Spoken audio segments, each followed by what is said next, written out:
Easter Sunday, the 99th running of Paris Roubaix, and the weather is as we always imagine it should be, but it very often isn't. Hello again, everybody. I'm Phil Liggett, joined in commentary with Paul Sherwen. And yes, an American cyclist is going out favoured to win this event over the 47 kilometres of cobblestones and a total of 254 kilometres.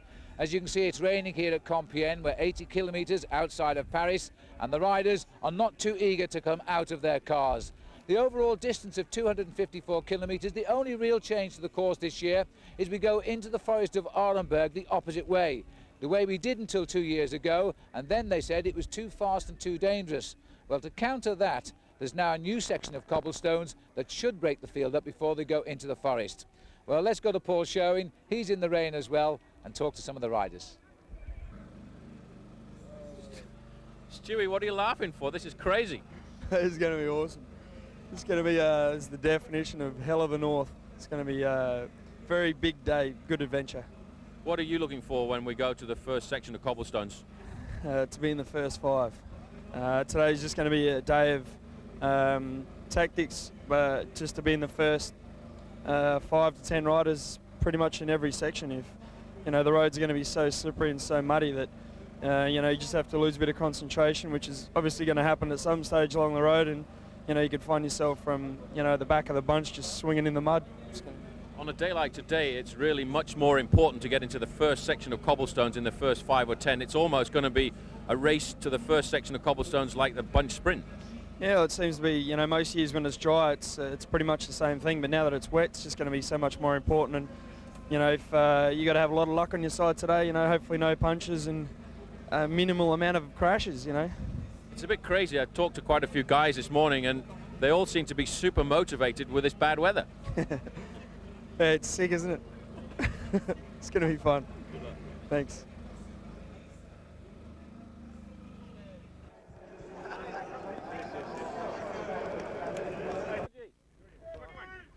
Two quick questions.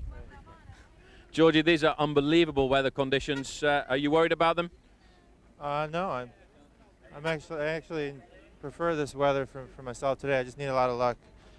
I feel like I'm as prepared as I can be, and just pray for luck. A lot of the ex-bike riders are around here now with big smiles on their faces because they know today is going to be a monumental Paris Roubaix. Yeah, today's going to be epic. There's no question. So let's hope that we see some Americans up there. Good luck, George. Thank you. George. Good luck, George. Max, bit of a crazy morning. How's the morale? It's good. Tough day for tough guys. It's definitely going to be a tough day for tough guys, but it's also very important to ride in the first 4 or 5 places in the cobblestone sections. Yeah, especially I'll say the first 3 or 4 cobble sections are very important. Just because of crashes and stuff like that, you need to be really in the front. So I never did a Paris Roubaix under the rain, but I need that one also. Franco, you're about to ride the last Paris Roubaix of your career. It must be a very emotional day. It's very emotional. This morning, I'm quite relaxed. I slept well. I ate nice and quietly. But when the time came that I had to put on my shorts and jersey, something rather special happened in my body. I hope I can start really quickly just to get this pressure away from me. It's going to be a big Paris Roubaix today with this weather and the mud. Are you scared or are you happy? I hope that I don't have too many flat tires. I'm a very heavy rider, and therefore it's much more difficult with the rain to see just exactly where you're riding with your wheels. But this weather is for a specialist. You have to do all of the cobblestones. You can't ride on the side. For a rider like me, it's much better. Afterwards, I just need to be in a big day. If there's a great finish, a win maybe. The most important thing is that the team wins. If the Quick-Step Mapei team wins, it'll be a double fate. What's the morale like in the team this morning? Fantastic. I mean, as soon as we pulled the curtains back this morning, it just went through the roof, you know. I mean, I love it. This is British weather, so it's great. Paris-Roubaix is very special, though, and you have to have a lot of technique riding over the cobblestones when they're so muddy and wet.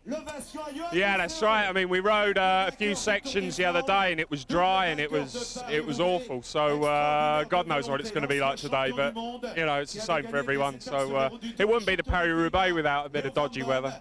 Cheers.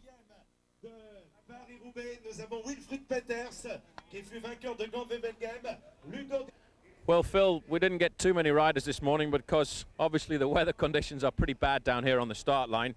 But I tell you one thing, that the feeling I was getting from nearly all of the riders, present and past, is it's going to be a monumental Paris-Roubaix today. Let's get to the first section of cobblestones. Thanks very much, Paul. And as you can see from the sky there, the clouds are still threatening at the moment, though. The rain has stopped this breakaway.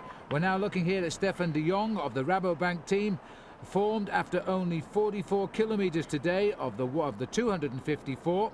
And there are 6 riders in it, and de Jong is now in trouble. Well, this is the early morning breakaway that every team has given orders to try and put a man into. You can see here Rabobank have put their man into the breakaway, but I think what's more important is the main field now are being totally led by the Cofidis team. Right up there in second position was Philippe Gaumont. There's Ludo Dirksens, the man from Lamprey, the Belgian, who was fantastic last week in the Tour of Flanders. And you get an idea here, Phil, to see the speed over these early section of cobblestones. But look at this, we've barely had a sprinkling of the cobblestones yet. There are a total of 47.3 kilometres of them.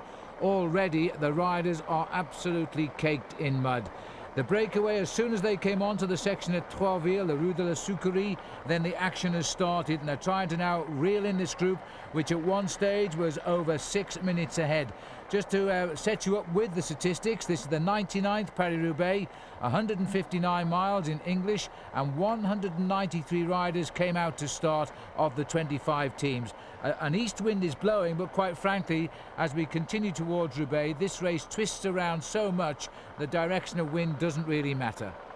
The finale of this race is very zigzaggy right across the northern part of France, because these cobblestones, many of them are actually protected by the state of France to keep for the history of Paris-Roubaix, to try and keep Paris-Roubaix as long as possible. This race has been around for almost 100 years, and it is very important, I think, to try and keep the cobblestones, many of them being protected by a special society for the protection of cobblestones. But they maybe should think about a society for prevention of cruelty to bike riders, because this certainly is a very tough course. Well, the 99th year, it'll be a big one next year, that's for sure. But right now, for somebody, it's going to be a big one this year. The name of the riders in the breakaway are Jens Voigt, Credit Agricole, Florent Brad of Festina, Stephen de Jong we've seen, Christophe Agneluto, former winner of the Tour of Switzerland, Stefan Bergès, his teammate, and Sylvain Chavanel. They are the riders out in front. And this at the back here now is Bergès. Well, this is the long line of the main field. In fact, we've already got information over Race Radio that one man missing from the front group so far, Phil, is Andre Schmiel. He was involved in a very dramatic crash on one of the early sections of cobblestones, but you can see there, Johan Museo, no such problems for him. He's leading the charge in the second group on the road. And there is the second group on the road down there. As we twist and turn, we're heading out towards the Forest of Arnhenberg. Still a little way to go to that yet, as the field now threads through the towns here, the industrial parts of northern France, and this rather large group now trying to hunt down the leaders. It has been the most difficult day of racing already, with the attacks going early, and the riders very worried. And look at the clouds up there, Paul, and the way the rain is threatening. Thank heavens it's not snow, but you never know at this stage. Well, you can never tell at this time of the year in the northern part of Europe. It can turn very quickly from just rain to thick snow falling on the riders. The important thing in a Paris-Roubaix like this, though, is to keep the morale high and to get to the early section of cobblestones in the first 5 or 10 places. Stuart Grady told us before the start how important that was, because if you don't, the crashes always happen in 14th or 15th position, and in a section of cobblestones like this, you can lose immense amounts of time. Cofidis, pressure on them because they're a northern France team, and they've ridden well in this race in the fast. They're the riders on the right of our picture. The Roman Weinsteins, the world champion, just slipping through our picture to the left there. Looks like other riders up here now are challenging for the front. There's a lot of movement going on here because the riders very afraid about these early sections of cobblestones. You certainly can't win the race at this stage, but you most certainly can go out with a nasty fall. And just look at the state of these bikes now, and this is going to become a real problem later on, as we've gone back up with the leaders now. Florent Brad is the Festina boy. The green shorts there is of Jens Voigt, and Stefan de Jong has got back to the leaders now, and the leaders look as though they're thinning out anyway. Well, we've lost 2 riders from this leading group. One man must be Christophe Agneluto, who had a puncture a little bit earlier. He was in the leading group of 6 riders. And these guys now feel continually looking over their shoulders. You can see Stefan de Jong has got another problem here, and it may well be a back tyre problem. It looks as if the tyres are okay. It could be that he's got a problem with the legs. He's coming up to the next section of cobblestones. This is section number 18. That is counted down from the top, and we have 18 sections of cobblestones left to go to the finish.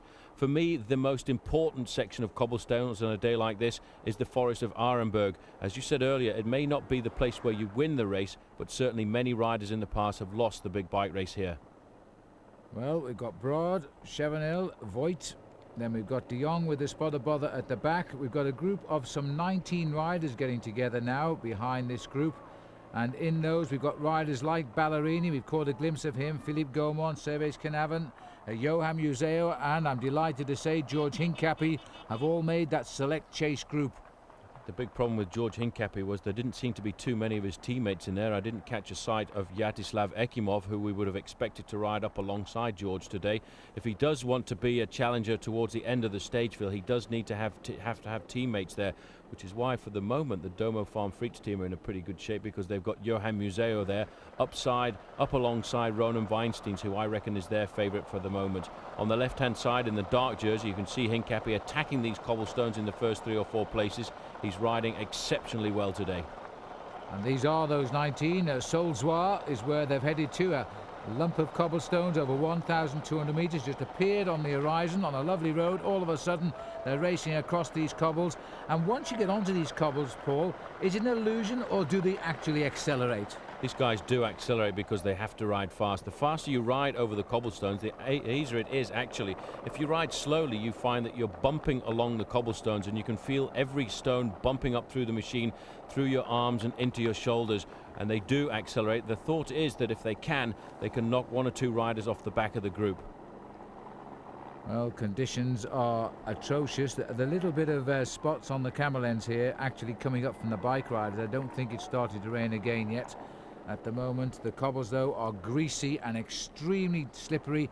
So hard to ride now, as the riders, the 19 chasers here, still trying to get on terms with 3 men at the front, and de Jong still somewhere trapped in between, as that original breakaway now is beginning to crack. The thing about Paris Roubaix, you see these long flat roads from the helicopter, but down at the moment for these riders, we're in something of a trough, and so they're out of sight of the leaders, and that will help the little trio of riders. Broad up front is having a very good season, young new pro for the Festina squad, and he's riding with some distinction already. So's George Hincapie, fresh off his win in Gont-Wevelgem just 4 days ago. He's riding in 2nd place there right now, but you can see why it's so important to ride at the front. What very often happens is a rider cracks just in front of you, and once the gap has opened on a section of cobblestones, you cannot nail it down, even if you're the strongest bike rider in the world. Just there, wearing number 31, is a former winner of Paris Roubaix, and that is Franco Ballerini, Phil. He seems to be having a very hard time. And here's Christophe Agneluto at the back, wearing 202. He must have been caught by this group, having been dropped from the leading group of 6. Some brave spectators here, Paul, because it is not only cold, but you stand up to your ankles in mud here, and you're feeling a real mess when you get back home at the end of watching Paris Roubaix on a day like today. We're looking down, see, we get some idea of the gap here. That would be Stefan de Jong there. Looks like he's about to get caught by the chasers. This 19-man group increasing and decreasing, and there's trouble here. Now, is this Broad in trouble? Because it looks like he might have been claimed a puncture victim, or is his bike giving up? Well, it looks as if he has a problem. He certainly signalled to the referees there that he needed some attention for his machine. The neutral service car has come up alongside here. This is actually Sylvain Chavanel from the Bonjour team.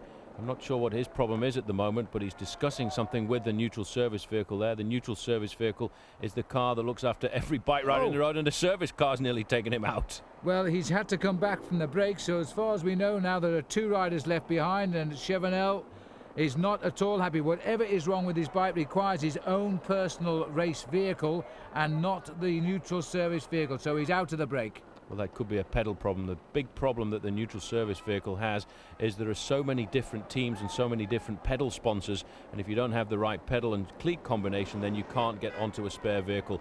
This is the main chase group now with all the protagonists in there. The blue and pink jersey on the front there is Ludo Dirksen, the hero from last week. On the far side there is the hero from last week's Gent-Wevelgem, just beaten by George Hincapie, that's Van Bon. This is Nico Matin on the far side. You can just see with the large helmet there, Johan Museo. Watch out for him today, Phil, because although this man is on his way back from serious injury, I reckon he's looking to try and win Paris Roubaix again. Well, I'll tell you, this has got all the signs of a great addition. Now, Wilfred Peters is also in here as well for the Domo team. The Domo team have had a very poor start to their first ever season. They took the majority of the Mappe riders that came from the Belgian area and put them on a new team.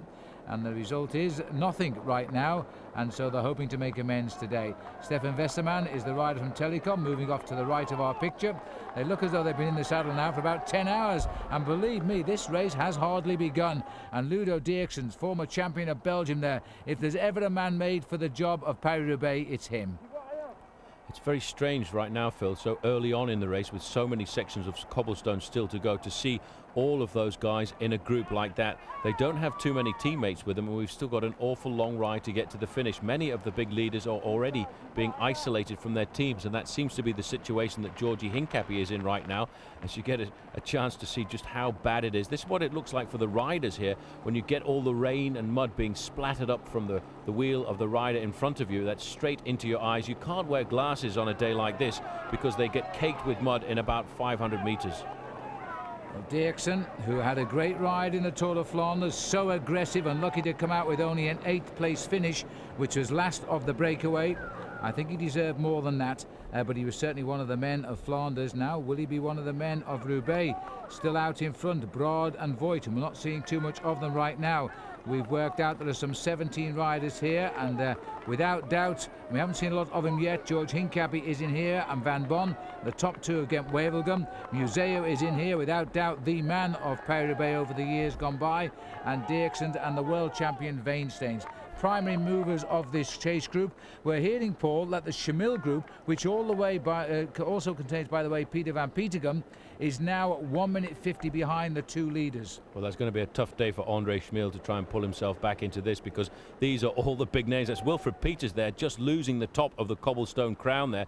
But I have to say, Ludo Dirksen on the front there is an absolute beast. Servais Carnarvon there is the rider coming through in 4th position. The Cofidis rider there is Philippe Gaumont, a man very much at ease on the north of France races. There's Georgie Hincapie too, looking comfortable, followed by Westermann in the pink. And the Rabobank rider coming through there, I'm not sure if that was not Eric Decker. And Roman Weinsteins, the world champion, seems to be in a little bit of difficulty right now. Well, what a select group this is now. And remember, we've still got all of the big cobble sections ahead to come yet. Dirksen's just driving on. He seems to be much happier when he's doing the work here. Doesn't seem to mind that he's using an awful lot of energy in what is such a long race, because he's seeing the cobblestones first. On the right there, it's one of the neutral service motorbikes has bit the dust, and so there's no privileged people on these cobblestones. There they are. Well, a point of interest, in fact, the race organisation saying that the only motorbikes allowed on the course, including the television and the police and the race photographers, have to be trials bikes today, scrambling bikes specifically designed for off-road use. If you've got the normal BMW 1000cc bike that we normally see in these bike races, you're not allowed to travel on the cobblestone sections. They've taken that precaution because these roads are very dangerous indeed. But this man is an absolute animal. And we've seen him in Tour of Flanders going to the front, trying to blow the race to pieces on the cobbled climbs. Today he's trying to rip everyone to pieces on the cobblestone sections. And just look at the way Wilfred Peters behind is fighting to stay on his back wheel. Point of interest is these two riders are actually training partners. They live next door to each other in the northern parts of Belgium. Well, these are the two leaders surviving now, Broad and Voigt. Voigt is the rider in green, but the actual group is closing in rapidly, and I think the orders are coming here to move out all of the following vehicles, and there they are. Well, there's nothing anybody can do. The Dirksen is leading the chase. There are around about 17 spread out down this particular sector of cobblestones, and we're shortly going to have pulled in the last of the escapers who broke away at 44 kilometres, and we're now approaching 135. So they've had almost 100 kilometres of freedom. Well, the big difficulty about Paris-Roubaix is actually controlling the race from the referee's point of view, because if you do get caught by a group coming up from behind, and especially on a day like this, there is absolutely nowhere the cars or the motorbikes can go, because it's very unsafe for everybody. Wilfred Peters is there now. He's taking up the pacemaking on the front. He wants to nip through the cars there and hope with the confusion that he drops one or two riders off the back, and he's mad. I want to close my eyes at the moment. The speed this man is going through here, it's a lot more scary to watch this from the television point of view than actually out on the bike, because you're totally concentrated when you're doing this. But Wilfred Peters, he is a man today.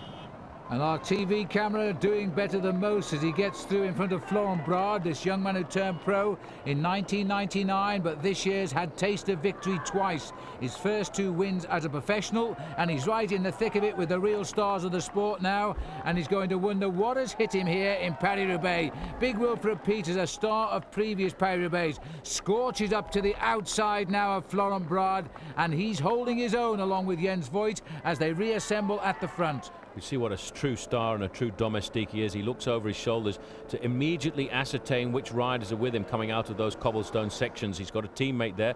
It's hard to recognize, but the man on his right shoulder there was Servaas Knaven, the former champion of Holland. You can just spot Georgie Hincapie coming across there. The pink jersey of Stefan Weissermann is very evident for the moment. It's about the only jersey that shows up in the weather conditions that we're actually having to deal with this afternoon. Hincapie moving very much to the front there, very happy with the situation right now. It seems as if one man who has slipped off the back there, in fact, is Johan Museo. As we look at the back of the group here, this is Agneluto. He's hopefully going to stay in contact with the group. 16 sections of cobblestones left to go, 51. He rides for the Cofidis team. That's Nico Matin, a very good bike rider. He's got a couple of teammates in the front group as well, and he will be looking after today, I think, Philippe Gaumont, who seems to be in excellent form. Well, that's Matin at the front, while this rider seems to be wanting to control this race from the front, and he doesn't worry about anybody. Ludo Dirksens, former champion of Belgium, a stage winner of the Tour de France, started as a professional very late in his career. He never wanted to turn professional until in the end people said, look, you are so strong you must. And I think he was 27 before he became a pro bike rider, but he is so strong, isn't he, as he drives on. Look at the scramble behind, and we can hardly recognise those who have been obliged to follow wheels, and that's the big difference, Paul. The men behind, this looks like Servaas Knaven coming through, just about recognising him, but he's covered in mud by following the wheels, whereas Dirksen's almost clean in respect, because he's setting all of the pace. Now then, they're still all together here. We are hearing that there are chase groups, and the Plankett, Schmill group, and Ballerini is still there. A minute 45 back, so they're holding their own at the moment, but they've missed the vital split and they're not getting back. You see how Knaven here has adopted a different way of wearing his glasses as well. He's got them tucked onto the front end of his nose there, so that the mud comes up into the bottom part of those glasses, and he's actually peering over the top. That's a very brave move. Talking to Magnus Backstedt this morning, he was actually wearing motorbike goggles for today's race. But the real tough Belgian rider in second position there, Ludo Dirksen, there's no glasses for him. All he wants to do is ride at the front on these cobblestone sections, and you can hardly recognize the man behind him who looks as if he's in a dark suit. Well, that is Georgie Hincapie, the US postal rider who's in this group at the moment, and the group seems to have split completely over this section of cobblestones, Phil, and I think when we come out of it we will only have 8 or 9 riders in the lead. Well, this race has started early, big time this year, and it's because of the slippery cobblestones that's done that. Still in there is Jens Voigt and Brard, but I think in fact they are beginning to find the pace a little bit too much now. I think that Jens will be a little bit upset that coming up in this forward group are none of his teammates. That was no doubt the point of his attack, but they haven't made this vital split. And Stuart O'Grady, who was hoping to be right on the sharp end coming onto the first set of cobbles at Troisville, well, he wasn't, and he's not made the split. But he did know what he should have done, Paul. He was absolutely right. The riders at the front of the bunch, when they hit the cobblestones, got away with it. Well, that's the important thing on a day like this. This will be a legendary Paris-Roubaix. Riders will talk about it for a long time to come, and now the rain has come down. That may well wash a bit of mud off the bike riders at the moment, but it's going to make the thighs a lot more difficult, because the temperature out here at the moment is not very much more than 5 or 6 degrees Celsius, and that will really freeze these riders to the bone. Hincapie looking very concentrated, a bit isolated right now because there are 3 Domo Farm Freak riders in this group. Ludo Dirksen is on his own at the moment. May well be there's a 4th rider in there, because Johan Museo may just be tagging onto the back of the group. And don't forget the world champion who doesn't ride in their colours, Roman Weinstein's also in here. So maybe they've learned the lesson, Paul. It's just taken a little while to warm into the season, perhaps because they have been missing the moves, but they know you can't afford to miss a move in this particular race. There's too many imponderables, too many things can happen to you if you're forced to chase early on for a simple mistake like missing a move, because sooner or later you might have a fall, a puncture, or just slip out of the group. Philippe Gaumont taking a drink. Got the bands on as a former French national champion. This is Museo on the front, looking very strong right now. This man almost lost his life last year in a motor bicycle accident, having 2 years previously almost lost his life in Paris Roubaix in the Forest of Arenberg. And this year, with that change, we're going back into the Forest of Arenberg in exactly the same direction that we went when Museo had his accident. He will be thinking about that, and certainly it was on conditions like this. So a lot of riders somewhat worried about the new approach to the Forest of Arenberg, because when you do hit that section, you're hitting it at around about 40 miles an hour going downhill on slippery stones. Well, there's a look here at Gervais Knaven. He actually has washed off a bit of the mud as he's come out of that rain right now. But I often wonder how they can wear glasses at all here, because once you rub those lenses they smear and you've still got to find your way over the cobblestones. As the riders now starting to come through again. Nico Matan is there, Ludo Dirksen, he looks so determined, this rider, he drives the race through.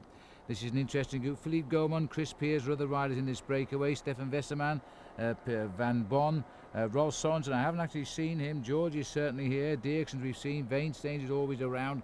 And we've seen Museo and Peters and Knaven. The other man we haven't seen much of, Paul, but should be enjoying it immensely, is the bronze medalist in the World Cyclocross Championships, Sven Nys.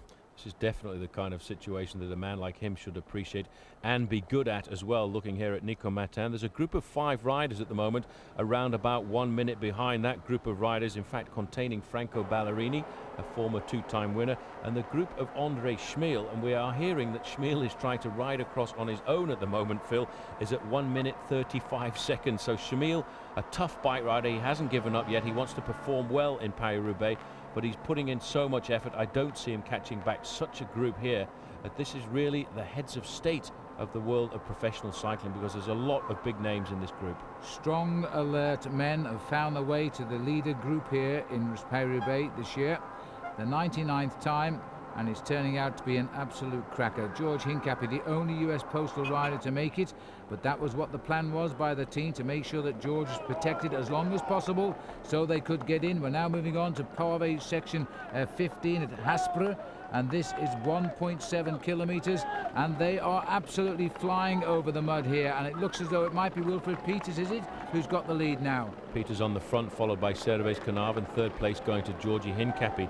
Actually, in that little group of 5 riders at 1 minute, Phil, is also another former winner of Paris-Roubaix, Andrea Taffy, who was also involved in an accident on the first section of cobblestones, is trying to pull himself back up to the lead at the moment, but it's going to be very difficult. And in the past, we've seen the Mappé team being omni-dominant in this Paris-Roubaix Classic, and today, force of numbers at the moment is actually leaning over to the team that was formed by the split up of Mappé, the Domo Farm Frites, because as you said, definitely there are 4 riders from Domo Farm Frites in this team, and at the moment the 2 men doing the bulk of the work on the front are Gervais Knaven, followed by Wilfred Peters. Johan Museo taking a little bit of a back seat, and I think he's obviously reserving himself for the final few kilometers. Well, that would be the likely tactic. Workhorse Gervais Knaven here, former champion of the Netherlands. There he is, speaks very good English, and a very nice friendly chap when you meet him outside of Paris-Roubaix, but right now concentrating on the job in hand. Pavé sector 15 we are on now, 145 kilometers done, and he's got himself on the front. Even if you wanted to let somebody come through, it would be nearly impossible to do so. You don't move sideways, left or right on these pavés, because they're so slippery right now. You just concentrate and drive on by yourself. There's a long thin line. We've made it 16 riders in this leading group now, and they're getting away. They're still looking at nearly 2 minutes back to Schmiel, who apparently is chasing with Van Petegem, but we've seen nothing of this because our cameras are committed here with the leaders, and if they did fall back, Paul, to pick up the chase, they might never regain the front. Absolutely not. The man on the back here is the third Cofidis rider in the group. This is Chris Pearce. But the front of the group, you can see on a day like this, Phil, when the weather conditions are absolutely atrocious, it is very difficult, as you said, to go past the rider to overtake. The rider on the front always wants to ride on the crown of the cobbles. You see how it sumps down on the left and right hand side of the road there. That is where the cobblestones get broken up, and that's where you end up getting impact punctures. So you can see Sherwen Carnarvon riding with a lot of pressure, a lot of power on the front here. He's trying to set the race up for his teammates because they realize with 4 men they're definitely in with a chance today. Domo Farm Frites looking for the big win. They haven't had a real big win since the start of the season, yet they have been billed as one of the #1 teams in the world. But it's always difficult when you set up a brand new team to organize everything, to have the automatic responses that you need out on the road with a group of riders you bring together for the first time. Carnarvon setting the pace. He knows what it's like to get to the stadium at Roubaix. He's 12th last year, and he's now 30 years of age. He's been a pro for 7 years. It seems like last year when he turned pro, because I followed his career with some interest, having made reasonable friends with him in Australia in the early 90s. But looking down from my helicopter now, the field's absolutely sodden with what has been a very wet and cold early spring here in Belgium and indeed all over Europe. As we now leave that stretch of pave and continue slowly but surely towards the forest of Arenberg, where there is a huge crowd and some very bad cobbles waiting. One more stretch to come at Havluy, Paul, and this is a stretch which we're seeing for the first time, I think. Well, let's hope the water is gone. They've actually tried to pump water out of this section of cobblestones over the last few days. It's a brand new section that was brought into Paris Roubaix to make the approach to the forest of Arenberg a smaller group. They figured that this section of cobblestones would actually split up the field, and that way only have a group of 30 or 40 going into Arenberg together. Right now the organization must be quite happy because this leading group is only 16 riders for the moment, so we will be going into Arenberg with a smaller group, but already it's a huge group of names who we expect to see at the front in Paris Roubaix, and these guys, all champions in their own right, are now looking at fighting out more than 100 kilometers before they get to the finish line. Well, looking here at the leaders, situation behind, Andrea Tafi himself, the past winner of this event, is riding at 1:15. He's missed the split. Then we've got Karsten Kroon, and we've got also Franco Ballerini, twice a winner, at 1:22, and Andre Schmill and Peter van Petergem in a group at 1:50. They're the time checks reaching us, but right now the pressure on at the front and nobody waiting for anybody. Sitting again at the back here is Agneluto. Was part of the original breakaway. He had a flat tyre while he was in that, but he's now fallen back a ways. This is the group there. In fact, that looks very much like Franco Ballerini's group, so this will be the second big group on the road trying to ride themselves in. Just off the front of this group will be Andrea Tafi. You can see one rider there, Phil, just trying to ride away. He was in this group a little while ago, and he may well now be thinking that he is strong enough to ride across to the front group. But with those big names in the front, 1:15, 1:20 seconds is a very difficult call. Official cars there moving off the road to let the breakaway through. We're heading now to Havluy. A next stretch of cobblestones after that will be into the forest itself. Everybody afraid of the next section of cobblestones. At one stage the organisation were going to pull it completely out of the race. They said they could not drain the water out of the holes, but they seem to have taken some recompense from that all week, and it's dried a little bit for them, although the rain has been falling overnight and occasionally since we left Compiègne. There's the world champion, Weinsteins, in the white jersey. It's amazing, that's still white after the ride today, I think, as Wilfred Peters off to the right. He used to have a white jersey as well, Paul. And behind him is Sherwen Carnarvon. And here comes Ludo Dierksens again. Johan Museo taking more interest at the front now. This group has got a very good rhythm going, and with 4 Domo riders in it, numerically they're in big strength here. Chance here to see the faces on these guys. It is very concentrated. They realize there's a lot of work to be done before they get to the finish. Right in the middle there in the red and white jersey you can see Rolf Sorensen. Good to see him, almost 36 years of age, riding at the front of the one-day classics again. Kind of a rebirth, I think, for Sorensen, riding now for a fully Danish squad. The first time in his career that he's been able to do that, and I think he will be trying to show the clean pair of wheels to the younger members of the team. The only way to lead, I suppose, is by example, and that's a great example we're getting from Rolf Sorensen here today. The world champion, I reckon, though, must be the #1 man for Domo Farm Frites. They tried to bring him into Tour of Flanders in an ideal position, And today, if we go onto the stadium like this man has got a great chance of winning. But this race, I feel certain, Phil, will split up an awful lot before we get down to the finale. Jens Voigt having problems with his vision now as he tries to clean the lenses, and the more you rub them, the less you'll see, I would suspect. As the man who started the move at 44 kilometres out is doing very, very well to still have legs to stay with this rather select front group here, which is now a further 100 kilometres down the road. We're around about 150 kilometres covered now, so just over 100 kilometres to go. And the sign that when the race usually starts is coming through the Forest of Arenberg. I would suggest it started a lot earlier than that today. Slipped away a little bit here now, further down the group. This is the Ballerini group, and trying to keep control of things. Taffy is back in it, and so we've picked him up. He's number 37 there. And they are riding about a minute and 20 seconds behind that front group. Well, there's still a possibility for these two former winners to ride themselves back up to the leading group of 16. Last time we saw the leading group, though, Phil, they were all riding very well together. The rider in the yellow jersey there of Team Koos is Frankie Hoy. He's the leader, really, for the classics of this new team. The team which, during the winter months, signed up some very big names like Alex Zuller and Fernando Escartin in a hope to try and qualify for the Tour de France. The selections would be made in around about 1 month's time, which is why it's much more important this year for a lot of the teams to ride well in the classics, because in previous years the selection for the Tour de France has been made during or after the Tour of Italy. Now, these riders not really organised here, probably mixed feelings from one or two of them because of their teammates up in the breakaway. But Nico Matan is up in the breakaway, as we have said, but Ballerini here would love to be. This is his swan song. Goodbye to all of this pain, toil and tears for him. There he is. This wonderful man has brought so much happiness to Paris Roubaix. He thinks this is the greatest race in the world, and because of the treatment he receives from the French public, it's strange to say this, an Italian choosing a top French race to say his farewells. And when this race gets to the finish, they will have an official reception on his behalf at the finishing line. Certain riders end up having a love affair with Paris-Roubaix, and certainly Franco Ballerini has had one. He first won the event back in 1995, and then he came back and won it again in 1998. But he always has tried to make this the most important season, the most important rendezvous of his season. He's built his whole classics program around riding well at Paris-Roubaix. It's a difficult thing to do, but he has earned himself the name as a specialist of this great one-day race. This man we're looking at right now on the front field is also a specialist of Paris-Roubaix. That is Johan Museo, and what a great comeback it was after smashing his kneecap in the Forest of Arenberg and fighting back to come up once again to take the win out in this race. And it would be amazing if he could win it again today.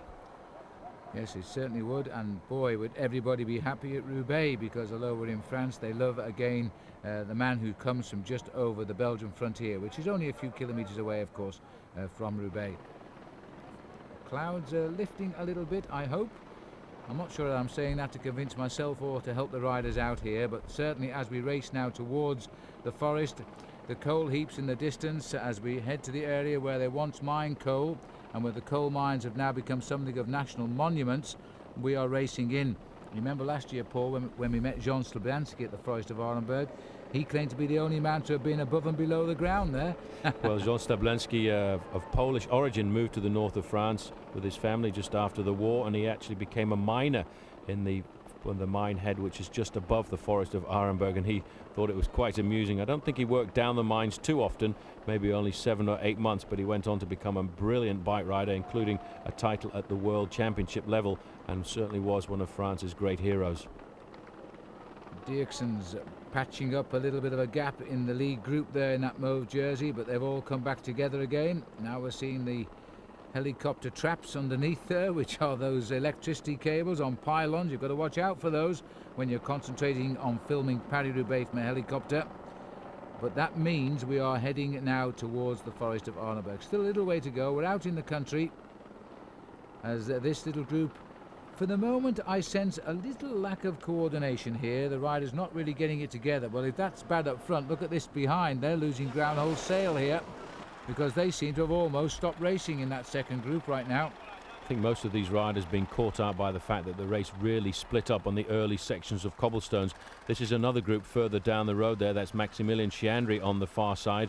And these riders, I would say, at the moment, must be trailing by around about 3 minutes. A chance to look inside this group. In fact, Andre Schmiel is in this group. This is the Schmiel group. This is the third group on the road. And I reckon, Phil, that he is around about 1 minute and 40 seconds behind the leaders right now. So for him, I would say his Paris Roubaix today is absolutely doomed. Well, they're waving at the camera. I can't believe this, but they are convinced they're not going to see the front of the race today. Well, Schmiel won't be kept into that category. If he senses that, I'm sure he will try to move up, because he's a very determined rider and he's won this race in the past. Coursing over the canals here in northern France. Well, we have one more section of cobblestones to go, Phil, before we get to the Forest of Arenberg. The Forest of Arenberg is 13 sections to go to the finishing line. And on the front here, this looks like Jens Voigt, so he too must have been left behind from the front group. Voigt in the front group earlier on. In fact, no, he's still, this is the front group. Yeah, bit of chaos here on the roads of Paris-Roubaix, but this is what the bike race is like when you're in weather conditions like this. Nobody really knows what is going on in the bike race. Most of all, the team management have a hard time keeping in touch with their riders, because the race can be split up from front to back by around about 10 minutes. The team managers actually go out the week before Paris-Roubaix to try and see if they can find shortcuts in the race so that they can actually overtake dropped riders and get right up behind their men if the race does split up. There's Rolf Sorensen tucked in at the back. It is amazing how Johan Museo can sense the moves. He never misses a breakaway in these early classics, despite all the personal problems he's had with his injuries these past few years. This man reads a bike race better than anybody else on the circuit right now. And we're looking at a rider here who knows what it's like to win Paris-Roubaix. And well, if he could win it this time, it will be extraordinary. The defending champion looking very good just now. Hans de Klerk, the Lotto rider on the back there, he won't do very much in this group, Phil, because he will be getting information all of the time about the position of Andre Schmiel, and I can tell him right now, Andre Schmiel is losing big time. He's a minute 40 behind. He's hardly made any inroads into the deficit, which at one time was a maximum of 1 minute and 50 seconds, so he really seems to be hovering. This is the second group on the road. This is in fact, this is the first chance we've had to see the new leader of the World Cup, Gianluca Bortolami, after his win last week in the Tour of Flanders. So he too is trying to pull himself back into the race. There is Taffy then, as well as Ballerini, who's also in this group. Well, Gianluca could be losing that white leadership jersey to the more consistent Weinsteins if it's to finish like this, because Weinsteins yet again has put himself into a leading breakaway on a World Cup event. There's still a couple of more World Cup races to come before we close down for the early part of the season. We've still got Liège-Bastogne-Liège and the Amstel Gold. Lance Armstrong's rumouring he's going to start in Amstel Gold, by the way. We haven't seen him in any of the World Cup races yet. Just on the back of that group as well, Christophe Agneluto, one of the riders in the early breakaway of the day with 6 riders. Going through there, wearing number 5 is the big strong man Wilfred Peters. Number 1 is Johan Museo, as last year's winner. And one man who is doing a magnificent ride, really, is this young man, Florent Bras from Festina. He was in the early breakaway, still surviving. And what a chance it is for him to ride Paris-Roubaix and look at the faces and ride alongside names like Museo and, of course, Georgi Hincapie, who won Gand-Wevelgem just a couple of days ago. You know, talking to George, Paul, we know he's here. We don't see him very often. He's riding a canny race right now, I think, knowing that the teams are up against him. And knowing now, after his great win in Ghent-Wevelgem, they respect him more than ever. Well, he is, I really think, before the start of this race, regarded as one of the top favourites to take out the victory. There is Jens Voigt. George, I think, Phil, has changed his riding tactics. He's a lot more aggressive. In the past, for example, that move in Gand-Wevelgem a couple of days ago, he would not have reacted to. He would have waited for another rider to try and chase across the gap. He made the decision. He saw the move going and leapt on it immediately. When it came down to the sprint, he was very calm and collected and put in a perfectly timed finish. Right now, he's in a difficult situation because although you can see by the way he's pedaling, he's got good form, the legs are good. The sun finally is coming out here on Paris-Roubaix, but he's isolated. If he has the slightest mechanical problem, he's going to have a hard time getting back. Domo Farm Frites have got 4 riders here. Cofidis have got 3 riders. Rabobank have got 2. Georgi Hincapie is totally on his own. Yes, and this also reminds us, you know, if George had accepted at once the offer to join Mappe, which would have taken him away from the American teams, and of course which he turned down, then would he have won a classic race before this year? Many people think he would have done, because Mappe, until this year it appears, they were a great classic riding team. But George Hincapie has got what it takes to win a Tour of Flanders or a Paris Roubaix, and it may well be today that he's got the chance, but he does have to ride a very intelligent race now. He's actually there, Phil, third from the back of the line at the moment. He's going to let Domo Farm Freaks do a lot of the work, and he's moved right up to the front right now. He has to pay attention on the cobblestone sections and try and hide on the tarmac sections of the road when it's a lot smoother, keep himself out of the wind. Dirksen also is not worried at all by the armada of Domo riders in this group, because on this section of cobblestones we are now on section number 14 to go to the finish line. Dirksen comes to the front, puts the hammer down, wants to blow as many riders off the back of the group as he can. He's not blowing George off. George is paying quick attention. This was the cobble stretch that they all feared. Every team came and took a look at this, and none came away with a favourable reply. But now they're on it, and this, as I say, a new stretch which lines the riders up. The idea was to break the field up before we entered the Forest of Arlenberg in what is now known as the dangerous direction. But indeed, the organisation didn't count on the weather this year, because the weather has broken this field up long before this stretch.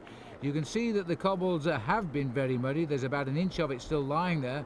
But only a couple of days ago there was genuine concern they would not be able to drain any of the flood water off this stretch of roads. Dirksen's, this man just loves the cobblestones, straight onto the front now, but it's nice to see Hincapie taking no chance whatsoever and has gone there now into second place. Just look at the mud getting thrown up from Dirksen's wheels there as he tries and battles, in fact, to stay on the crown of these cobblestones. If there are any good Italians watching this today, they would be saying, "Che bestia, what a beast." This man is an absolute animal over these cobblestones. And you see all the other riders, they're having problems at the back there because they can't exactly see which line to follow because of all the dirt that is being sprayed up into their eyes from the rider in front. Third position there is Philippe Gaumont, a previous winner of Gont-Wevelgem, following number 111, who is this year's winner of Gont-Wevelgem. And Gaumont's gone straight by. He's mad. He's absolutely crazy, but he loves this race. You have to love this race to come here. I don't know how he held that up, Phil, but he really just flicked the back wheel straight. And he just automatically corrected it. A reflex action, didn't fall, and there he goes again and does it once more. You can't look over your shoulder and hope to ride these cobblestones. But this group, I think when we come off these cobbles, we will find they have been stretched now, because Gaumont has lifted the ante a little bit more, but Hincapie is staying well in touch. This is going to be an absolutely superb race now to the Forest.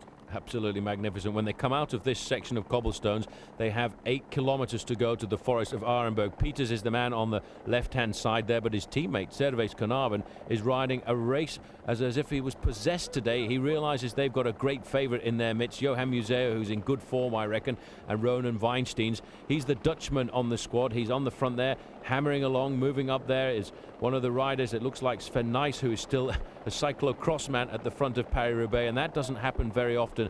The best, most famous cyclocross man ever to take part in Paris Roubaix was Monsieur Paris Roubaix himself, Roger de Vlaeminck, who took out a world championships at the cyclocross, but he went on to win Paris Roubaix 4 times, which I think was a lot more important to him. If memory serves me right, Paul, with Roger de Vlaeminck, he didn't didn't have a single flat tyre in the first 11 times he rode this race, which is quite an unthinkable record. It'll never happen again. The thing about de Vlaeminck was that he was such a magnificent bike handler, and he was able to let the front end of his machine float, and he seemed to always find the smoothest section of cobblestones, and he would ride over these cobblestone sections around about 40 miles an hour. Quite remarkable. I remember one year when I actually didn't ride Paris-Roubaix with the pros. I'd had an injury just 4 days before. I split a muscle open, and I came to see the race from the side of the road. You don't feel the speed as a bike rider because you're concentrating on the guys in front of you, but if you stand at the side of the road, the speed with which they hit the cobblestone sections is absolutely remarkable. This is Schmiel. This is Schmiel. He's shed himself over everybody else. This is almost a show of desperation here from André Schmiel. We've got him timed at 2 minutes, and he's trying to desperately cross the gap alone now. He sensed, Paul, that group were not going to come back. We saw them wave at the camera. They'd already seen the end of their Paris-Roubaix, and this man says, right, it's me or nobody. He's a tough man. He's one of the oldest bike riders in the profession right now, and he saw the rest of the group. The morale had gone away from that group.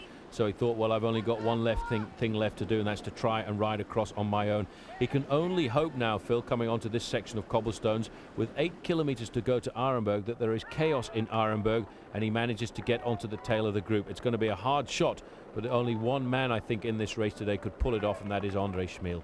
Well, this is a horribly long stretch of this race, 2.5 kilometers now. It's coming to an end for what is looking like 7 leaders here as they swing off the Pavé, and we are now 157 kilometers covered. Chance to regroup, no big effort there. As Peters checks on his radio, we go back to Andre Schmeel.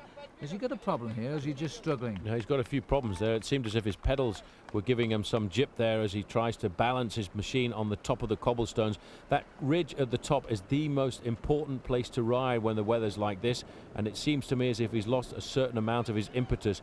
But this road is a very difficult road to keep your stability on, and Andre Schmeel is having a hard time today. He will get out of this section of cobblestones, and then he's going to have to ride 8 Ks on his own till we go to the next section, which will be the Forest of Arenberg, and I think then we'll see him start to lose time on the leaders.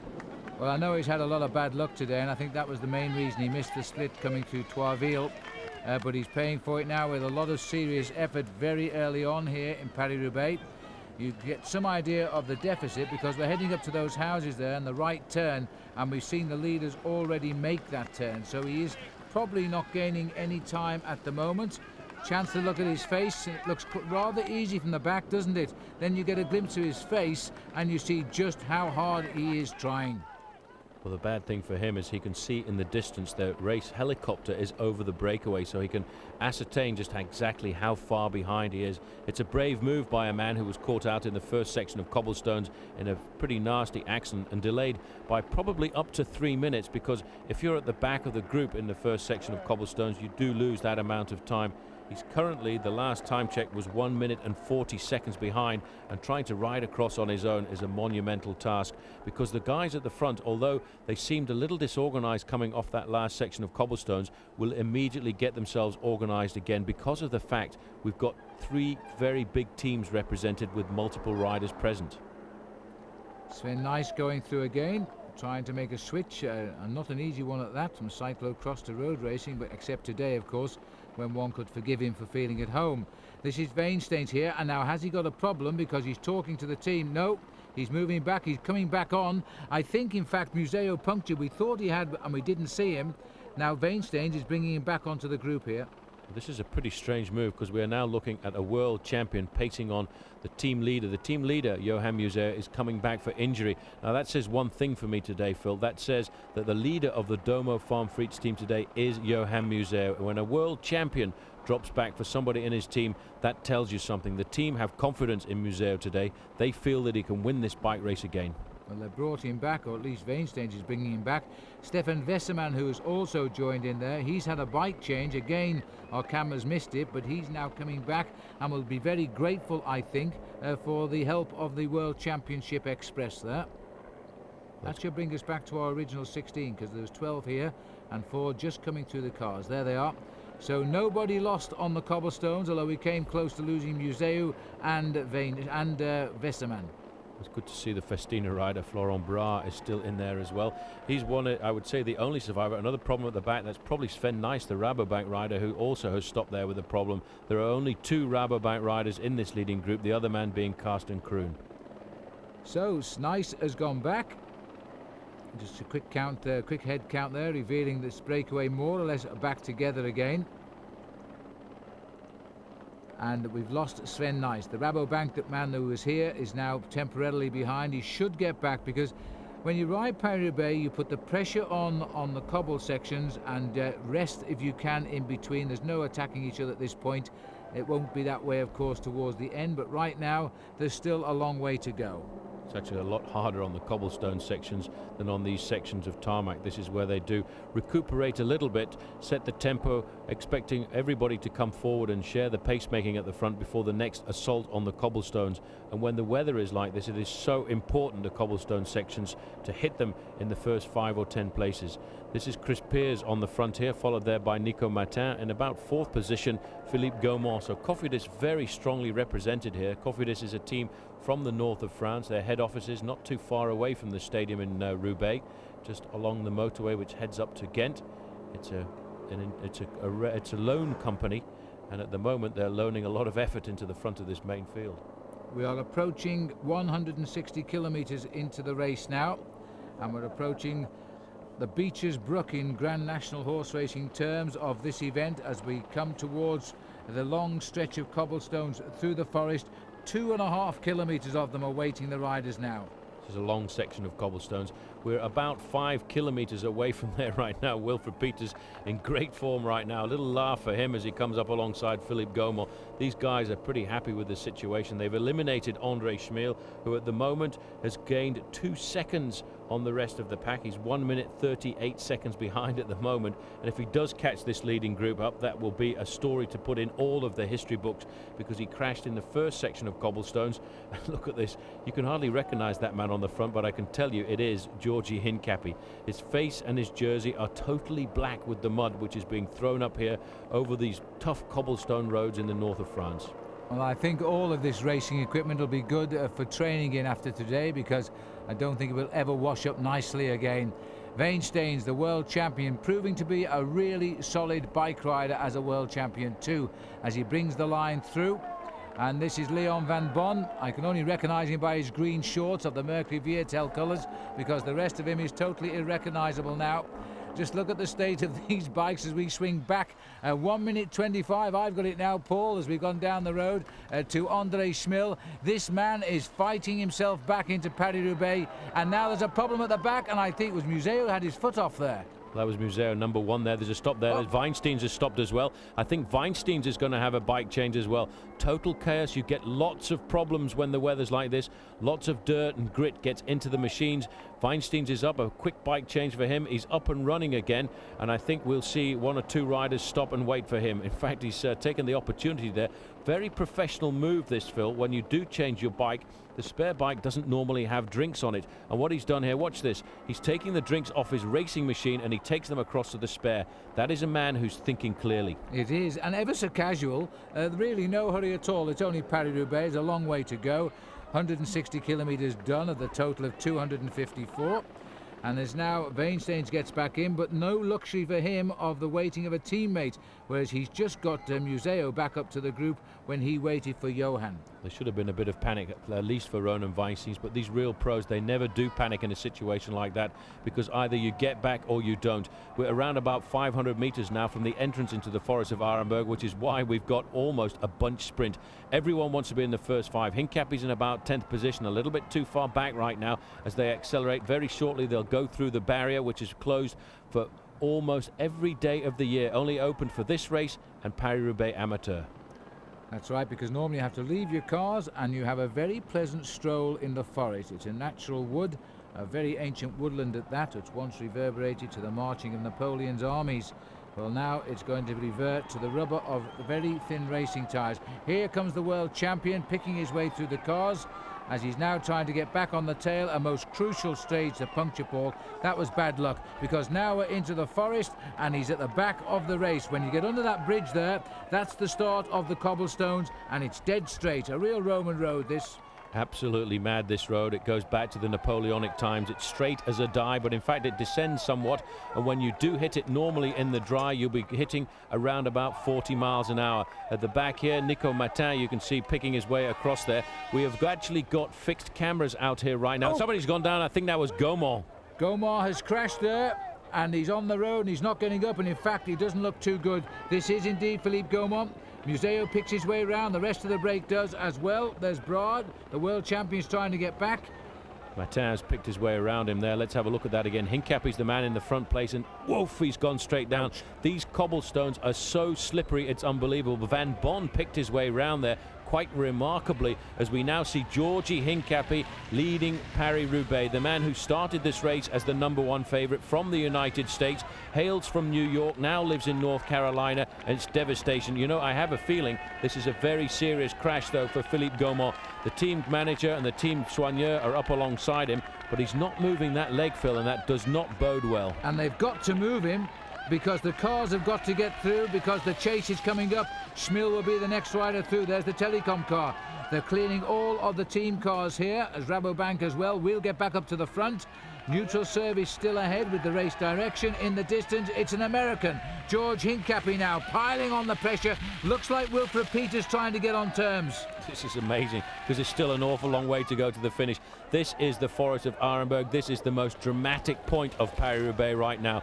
Just back there was Florent Bras. He's going out of the back at the moment. This is Nico Martin. His teammate Philippe Gaumont has just crashed dramatically, but Hincapie is showing them all a clean, I shouldn't say clean pair of wheels, because it's pretty dirty out there at the moment. He's showing them his tail wheel as he heads over the Forest of Arenberg. In second position there, Wilfred Peters is slipping all over the road trying to stay on the American's wheel. And such is the luck of the draw. The rain has started to come down very heavily here in the Forest of Arenberg, as Hincapie is going alone with no teammates behind him. He can only be thinking, get through here safely and see who survives to work with him. Well, there's a rapid dash here and a gritting of the teeth by a man who has finished second and third before in this race, which is a lottery now. And this is Wilfred Peters trying to get up to George Hincapie. Well, where are his teammates there? I think it's Servais Knaven in third place on the road. Looking further back, it looks as if that's Rolf Sorensen coming through now. Stefan Weissemann riding pretty close to the front as well. That is Knaven up there. Looking further back, I can't see Johan Museeuw, and it must be going through his mind right now. This is about the place that he crashed a couple of years ago and smashed his kneecap on this section of cobblestones. He will be happy once he gets away from here. Looking down here at the Rabobank rider, this is Sven Nys. Oh, Hincapie's down too. Stop. Hincapie's fallen, the camera caught him there. He looks as though he's up and safe. Peters has gone through, never looked to anybody. He's concentrating on the central passage through the Forest of Arenberg. Hincapie in all sorts of trouble. He cannot get going. I think he's punctured. No, the problem with this section of cobblestones, Phil, is it is so slippery. If you lose your momentum, it is so difficult to get going again. I don't think he's got any problem at all. His back wheel slipped, but he can't pick up the momentum to go forwards. And if you lose that momentum, the bike slides all over the place. Wilfred Peters now is the man in front, taking up the pacemaking. Hincapie was looking so good there, but for the moment, he's still in the top 4 or 5. But in fact, he's stopped again. He just cannot get himself going in the momentum now. There's an American flag tucked off to the left here. Well, moments ago we would have seen George Hincapie leading through, but now Peters has got himself quite a lead. He hasn't missed a pedal rev yet as he comes up to a road he knows very well in both directions in Paris-Roubaix. Wilfred Peters then, the Grand Belgian, going through as others try to match him. That's Peters from the other view. You can see his white jersey. Absolutely flying over these cobblestones, and these cobblestones are so slippery. If you're an agile rider, Hincapie has got a front wheel problem. There's a neutral service man right alongside there. The whole of this race here, this section covered by the neutral service vehicles. Hincapie's up and riding again, and that is Nico Martin coming by him at the moment. But this is a mad section of cobblestones. It's only opened up for this bike race and the amateur version of it twice a year. For the rest of the time, it's totally closed. Well, the exit for Wilfred Peters, a brilliant piece of cobblestone riding he's done. George Hincapie robbed of a chance to be with him there when he was setting the pace. He fell off, and then when he was trying to restart, I think he nipped his tyre and had a puncture. So further back now, Hincapie still trying to rejoin in the distance there. It could be Ludo Dierksen, but I think in fact it's Chris Peers on his wheel. Well, this is Stefan Weissemann from Telecom. You can hardly see the pink jersey of Weissemann on the front here. A tough man, a former East German. Leon van Bonn is the next man to come through. There is Rolf Sorensen, the next man coming through. There as well, Johan Museeuw, followed by Knaven. Voigt, the world champion, made a great recovery there. Last man to get into this section of cobblestones. He did recover to get onto the back end of this tail. Onto smooth tarmac, and it must feel smooth after that. These are the last riders of the remnants of that breakaway now, as also the brilliant servicemen on motorbikes keep these guys on. Another problem here, this is Dierksen's. Dierksen's has a puncture as well. Rear wheel puncture for Dierksen's, a Mavic neutral service car there very quickly indeed. The rear tail wheel normally takes about 15 seconds to change. Let's see how quick this man is doing right now. But with everybody's hands and fingers very cold, it makes it just a little bit slower. He's tightening up the quick release skewer right now. He's trying to lock it into place. Dierksen's up and running, but he's lost about 30 seconds. Must feel like a lifetime there. The line of Flanders flag was flying for Dierksen's. As we look further down, we look at our lonely chaser here and former champion of Paris-Roubaix, André Schmil. And further back down, other riders coming up now. But you know, Paul, you get the feeling that breakaway is dictating everything here now. They've come through, well, reasonably okay. Everybody's got through fairly safely there. The man who had the most problems really was George Hincapie. Must have been a softening front tyre for Hincapie, which is why he then had to get a spare wheel from the neutral service motorbike at the side of the road. Schmiel, though, doing a storming ride, but I would say when he comes out of the Forest of Arenberg, Phil, he's going to be around about 2.5 minutes behind, because it's a long time since Wilfred Peters exited this section of cobbles. Well, these riders are hardly recognisable now. It looks like Arvis Pisiks, who was the champion of Latvia, gritting his teeth here. He was 2 hours in a coal mine as they try now to come over the cobblestones. This is a deep group here now as we look down, 1 or 2 of the names. And Andre Taffet is in there, a third wheel. A little further back there on the left in the blue and white jersey is Peter van Petegem. He too trying to fight his way back from illness at the start of this classic season.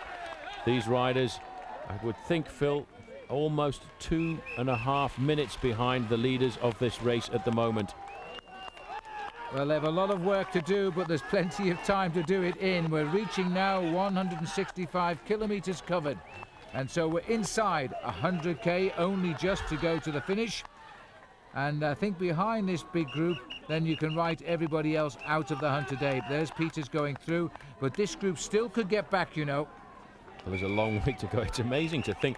Normally you just in a situation here at Paris Roubaix when the race is only just beginning. Right now these guys are looking at 100 kilometers, 2.5 hours of racing before they get to the finishing velodrome. Looking down through the line there, we wonder what has happened to the US Postal Service today, because apart from Georgie Hincapie, I haven't seen any of the other men in this race who would be expected to help him. But it looked as if somebody was just coming through there from USPS, and a long way behind if they would wanted to help Georgie Hincapie today. Wilfred Peters now is finding himself in a lone lead situation. I'm not sure if he would want to do that with 100 kilometers to go. Well, he's flown over the cobbles and he's maintained it. He's now heading for the pavé with a 30-second lead over a general regrouping behind. I don't know if Dirksen is back there yet. We'll find out when we get back there ourselves. This man's on the smooth stretch of roads now as he heads towards Wallers. Then he'll make a right and he'll get back into the cobblestones again as we head across country towards Orchy. This is the chase group, and a remarkable ride being done here by Jens Voigt. He must be tired, yet he's still up with the leaders. This is going to become a very tactical situation now, because we've got 3 Domo Farm Freaks riders in this group. The man you can see there, the world champion, doing a great recovery, puncturing and changing a machine just before he came into the Forest of Arenberg. Johan Museo is in this group, as is Servais Carnarvon. They will sit on the group now, Phil, and force the other riders in the group to do a lot of work. Coming back there, a great move here by number 56, and that is one of the top riders from Cofidis here, Chris Pears. He's sitting up alongside Georgie Hincapie. This now should give the advantage for the man at the front, Wilfred Peters, to build up a lead of 1 or 2 minutes, and that will be difficult to nail back towards the end. Well, they're not going to chase him yet. He's still got a long way to go. They know he is a carrot for them to react to because of the presence of Johan Museo in this group. But we'll go up and see him. This is the next stretch of cobblestones now. This will be Wallers and take us through to 171 kilometres. And this is a stand up and win or fall down and lose today, Paris Roubaix. This stretch not too bad, and we speak with feeling because Paul Sherwen, myself and some American friends rode over this next section or so, and apart from these initial potholes, Paul, it's not too bad, is it? It's not a bad section of cobblestones. In fact, at the moment there isn't too much mud on it either. It's been resurfaced in this part.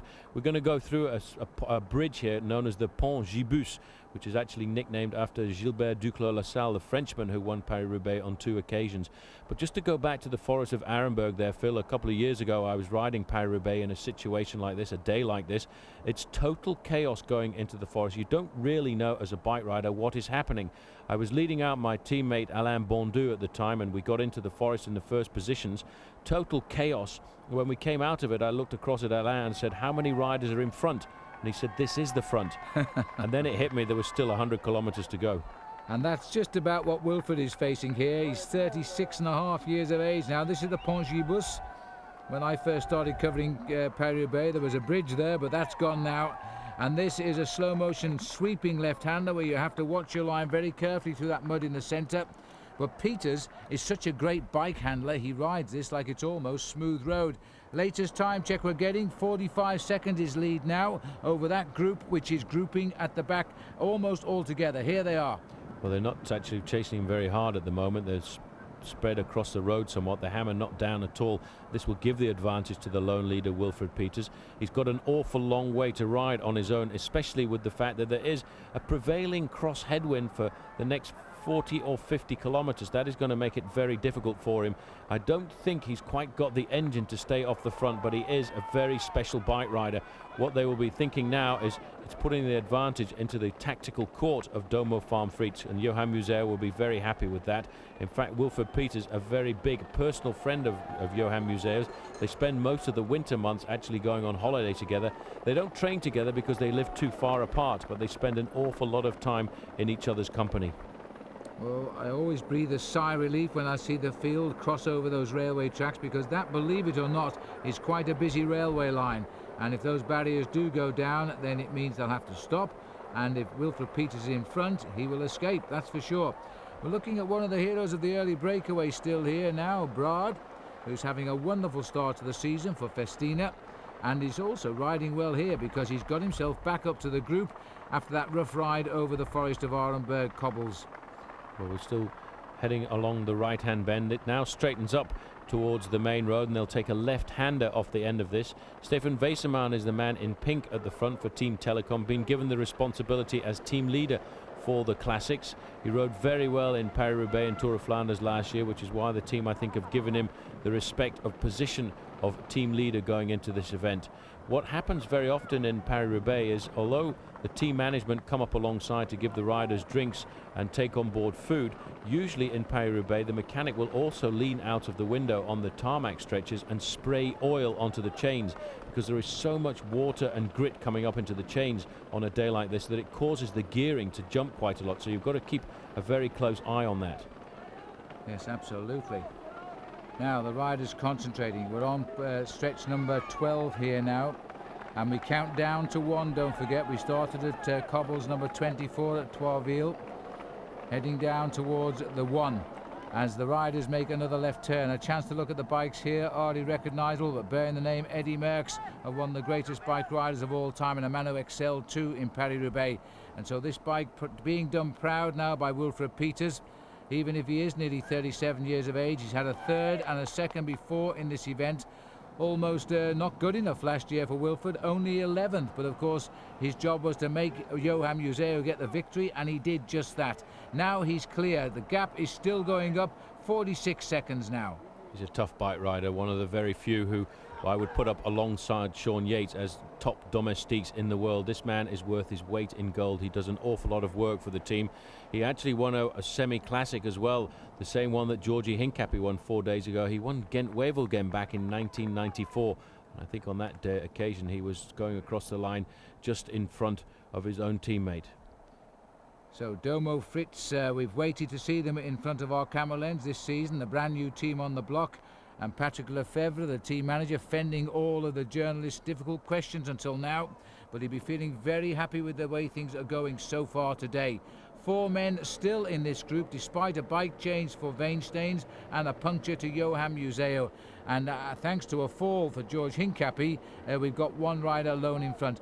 But I wonder what would have happened there, Paul, if George hadn't have fell. And maybe Peters would have joined him, and George would have been committed very early on to go for gold. George wouldn't have wanted to be in a breakaway situation like that. That's much too far to go to the finish. 100 kilometers on a race like this and a day like this certainly is something that I wouldn't want to ask any bike rider. If I'd been his team manager and he'd come out of the Forest of Arenberg with Peters, I'd have told him to sit up and wait for the group because we're too far out from the finish. Right now, though, it's looking rather good for Peters because the last time check we got was Peters has a 1 minute advantage over this group.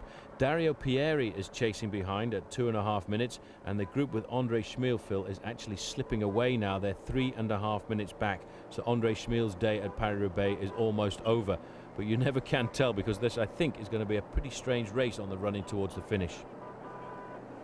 Well, sad for Andre. These boys won't worry about his whereabouts right now. They're concentrating rather cleverly on keeping the race fairly tight.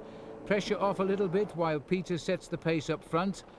I noticed there Jens Voigt talking in his native language to his friend Stefan Weseman on a rival team, of course, and probably asking each other how well they're going today. It's strange, really, but they don't see each other as direct rivals when you're battling a course like this. Well, those two riders may well have to form some kind of an alliance, because there's a lot of Belgians in this group, and Domo Farm Frites are looking exceptionally strong. And also, let's not forget, there are two riders from Cofidis, the two Belgian riders, Nico Martin and Chris Peers. And we're getting information coming from the back of the race that, in fact, Philippe Gaumont, who crashed dramatically, has been evacuated by ambulance to the hospital in Valenciennes. Well, let's hope he's okay. I was a bit worried the way he fell on his right leg there. He either could have hurt his hip or indeed his knee. And let's hope we haven't got another situation like we had a couple of years back with Johan Museo. Anyway, the race going on at the front here now. Winter so far stretching into spring, and the rapeseed on the right there just about breaking into yellow flower as Wilfred races past. He's really no intention of slowing down here. This is a serious intent. His idea is to hurt the chasers and to make them come after him, because he's thinking of giving Johan Museo an easy ride now. And Johan wouldn't be a surprise to any of us anymore if he could produce the finish that we all know he's capable of. The only thing that this man's thinking about at the moment, I'm sure the word has come forward from the team management to say, right, ride as hard as you can, because you'll take the pressure off our team. They can sit in that group of riders behind and slipstream and maybe just not get involved in any of the fracas over the cobblestones. And who knows, if your advantage goes up to 3 or 4 minutes, we could turn the tables and cause a massive surprise in Paris Roubaix today. But the important thing for Domo Farm Frites is to get a lot of publicity out of this race and put pressure on the other guys in this chasing group here. 62 seconds now, so he's pulling away. And this is the breakaway. Dierkson's on the front at the moment. Chris Peers, Leon Van Bon, Georgie Hincapie, Stefan Westerman. Brader's got back.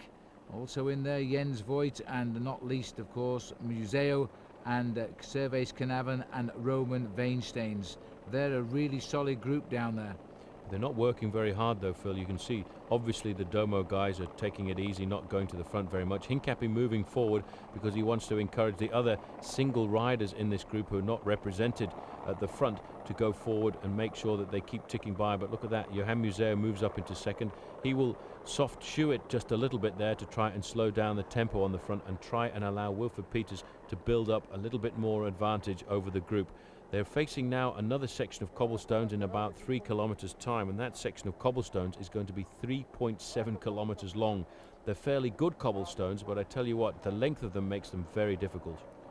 They are indeed, and again we speak with feeling because we've ridden those as well 4 days ago, but I have to say they were drier then than they are today following overnight rain.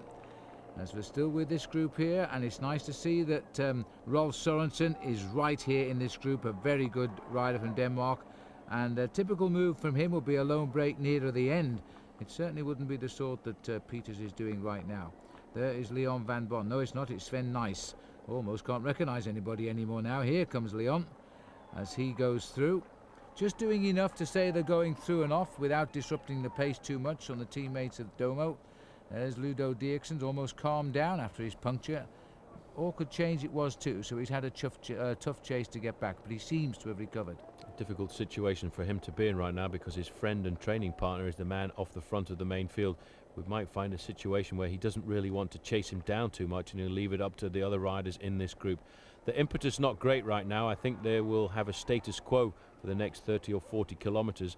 Having one lone leader is not a dangerous situation right now unless he starts to build up massive amounts of time and approaches a 5-minute margin. But I think what we'll find is they will accelerate over the cobblestones to keep themselves out of difficulty and then slow down on the tarmac, and that will probably stabilize the advantage of this man, Wilfred Peters, who for the moment is still starting to build on his lead.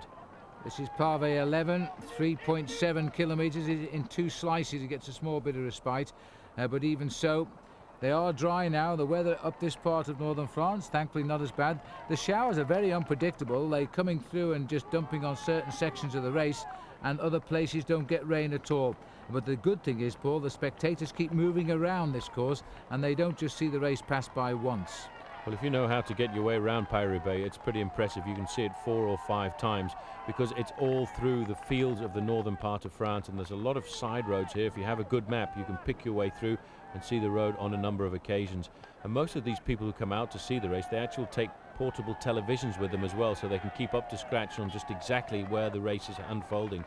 This is the end of the first half of this long cobblestone sections. When Peters gets to the end of it, he'll take a right turn by the two big water towers there, and the Lions of Flanders out to cheer him on, and they have nothing more exciting for them to have a Belgian leading this race. Well, he's off that little stretch for the moment as he sprints out of the saddle. It's like a renter crowd, really. They all rush into the buses and they race round to another section of the course. Just look at this massive crowd as they turns there. There's the entry of the peloton. They're timed at 1:32 there. So they're 1:32. He is still pulling away and riding solid. Well, it's obvious if you look at the tempo here. We've got one rider on the front, Ludo Dirksen, setting not a very rapid pace just now, which is why Wilfred Peters is able to build up on his advantage. The two Cofidis riders are sitting at the back of the group, and Florian Bras is also back there. I think he's just hoping to survive right now. And there you get a chance to see the speed of the riders over the cobblestones. As we look now, they're going to take in the second section of this very long 3.7 kilometer road of cobblestones. There's still an awful lot of cobblestones to go to the finish, 10 more sections and some still very difficult ones. I think one of the most decisive ones is the Pavé de l'Arbre, which comes at around about 25 kilometers to go to the finish. Dirksen quite content to ride on the front, but he's got all of the Domo riders on his wheel and they will not help him at all. And Museo was the first man. He looked really cool there. There's Sven Nys, Rolf Sorensen, Chris Piers. These are the riders still happily tagged on, 13 of them there, trying to get on terms with the 14th man who's away. And that's Wilfred Peters. There's our brave television cameraman. There's the shot he's getting for us. And George Hincapie, is it right now on the front? Yes, it is. I can hardly recognise him now. A big George coming through onto smooth bit of pavé here. And he's very alert today, George, and looking so strong. This is the unfortunate thing for George being on US Postal Service in this particular race, because he doesn't have any teammates with him. He could do with somebody like Ekimov being in this group right now, or Cedric Vasseur, who could come to the front and keep the tempo on. George shouldn't have to do that kind of work himself, and that could well pay when we get to the final 20 or 30 kilometers when the big attacks come, and I'm sure they will come from Johan Museo. This race at the moment seems to be being set up ideally for the man in second position there, Museo, who looks very comfortable on these cobblestones, but so too does Ronan Weinsteins, the current world champion. Well, frankly, I'm stunned by the way Museo rides. He is such a brilliant cyclist. When you speak to people who know Johan and know his mentality, they talk in glowing terms about this man who can apply himself to certain events, and one of those events is Paris Roubaix. He just turns himself on for this event and he doesn't do a thing wrong. And there he is now, second wheel, riding on the wheel of a man who's used to tough roads like this, because he's won the peace race, that race across Berlin, Prague and Warsaw so many times, and you often encounter, especially in Poland, roads like this. And that's Stefan Westermann driving at the front. There is the group. The gap, as I said, 1:32, the last check we got, and it's just line astern again, all under the impetus of one rider. Well, Johan Museo is a real tough bike rider. Ronan Weinsteins has gone to the front. In fact, no, it's not Ronan Weinsteins. This is one of the Mercury riders in one of the second groups further down. And there's Andre Schmiel. In front of him is Andrea Taffy. And this is they're on the same section of cobblestones right now. I think that's Van Petegem on the top, on the front, and looking down there's an awful lot of Rabobank riders trapped in this group now. We've got a time check of over 3 minutes to this group, so they're losing ground at the moment. As we continue now back up with the other riders, this is thankfully a little bit better weather-wise, but the breakaways are staying well clear of any chase being organised.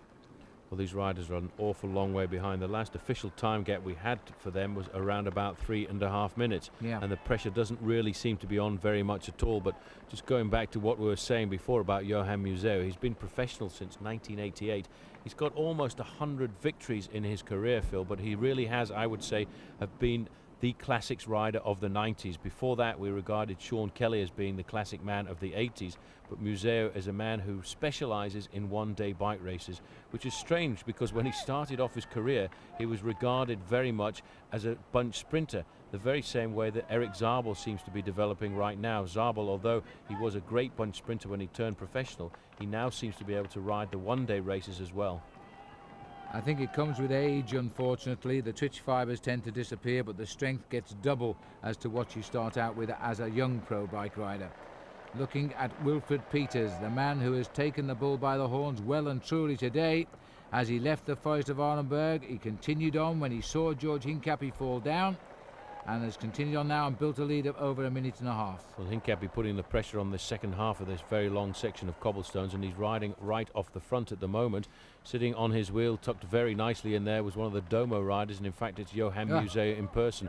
These guys are very good at marking the men they feel who are dangerous. You can see Hincapie really putting the pressure on. He needs to sit back because he needs a little work to come from the other riders if they want to pull back Wilfred Peters. He doesn't need to do it on his own. The cobblestones, are still plenty of them left here as we're heading to sector 10 now, and the split in the group here. This is a definite split now, and it looks as though Hincapie's dragging Museo, Knaven, Weinsteins was there as well, and Dirksen's also there, and it looks as though Westermann is one of the riders who's missed, along with other weaker riders, including Rolf Sorensen. So we have a split on Pavé strip number 11, Paul, and this is going to put time between them. Look at this massive crowd here. End of number 11 now for Ludo Peters. So he's stretched by about a kilometre difference as they come out now. So Ludo Peters, or Wilfred Peters rather, Ludo's long since retired. Wilfred Peters is now still leading here as we go off Pavé stretch number 11. Well, as Wilfred Peters settles down to the job in hand, you can see here Georgie Hincapie, Phil, is setting the pace over this section of cobblestones, and Johan Museo was not happy at how close the motorbike was getting there because that was being used by Hincapie to accelerate. 4 men now going off the front. They've literally exploded this group over the cobblestone section, and a lot of riders now being left far behind. Well, this stretch of cobbles, as far as holes are concerned, isn't quite so bad. This is pure speed and strength now, and clearly the stronger men have got to the front of this group. Stefan Westermann, Jens Voigt must be tired, he's further behind, but Servais Knaven is here, sitting up behind Dirksen. Then we've got Museo. Georgie Hincapie is the man doing the power. Well, you can bet your life that Museo won't be, because he's still got Peters up front, but there's definitely a reaction here now. Well, if this breakaway situation was at 25 kilometres to go, I would say this is the winning break. This would be a great situation to be in, but, you know, we're still looking at around about 85 kilometres to go to the finish line, so it's not a good situation. I would say they need to sit up now and wait for a couple of riders to come back from behind who obviously have heard it. But this, Phil, look at this. This is Ronan Weinsteins. We've got 6 men now, 3 men from the same team, Domo Farm Frites. They're being joined there by 51, which is Nico Matin. Now, the team today who are dominating are Domo Farm Frites. It looks like they've got everything spot on once again at Paris Roubaix. Well, I think Museo was delighted there to see the arrival of Weinsteins. That's completed the men he wanted around him, and he looks pretty contented now because a little bit of a shout there.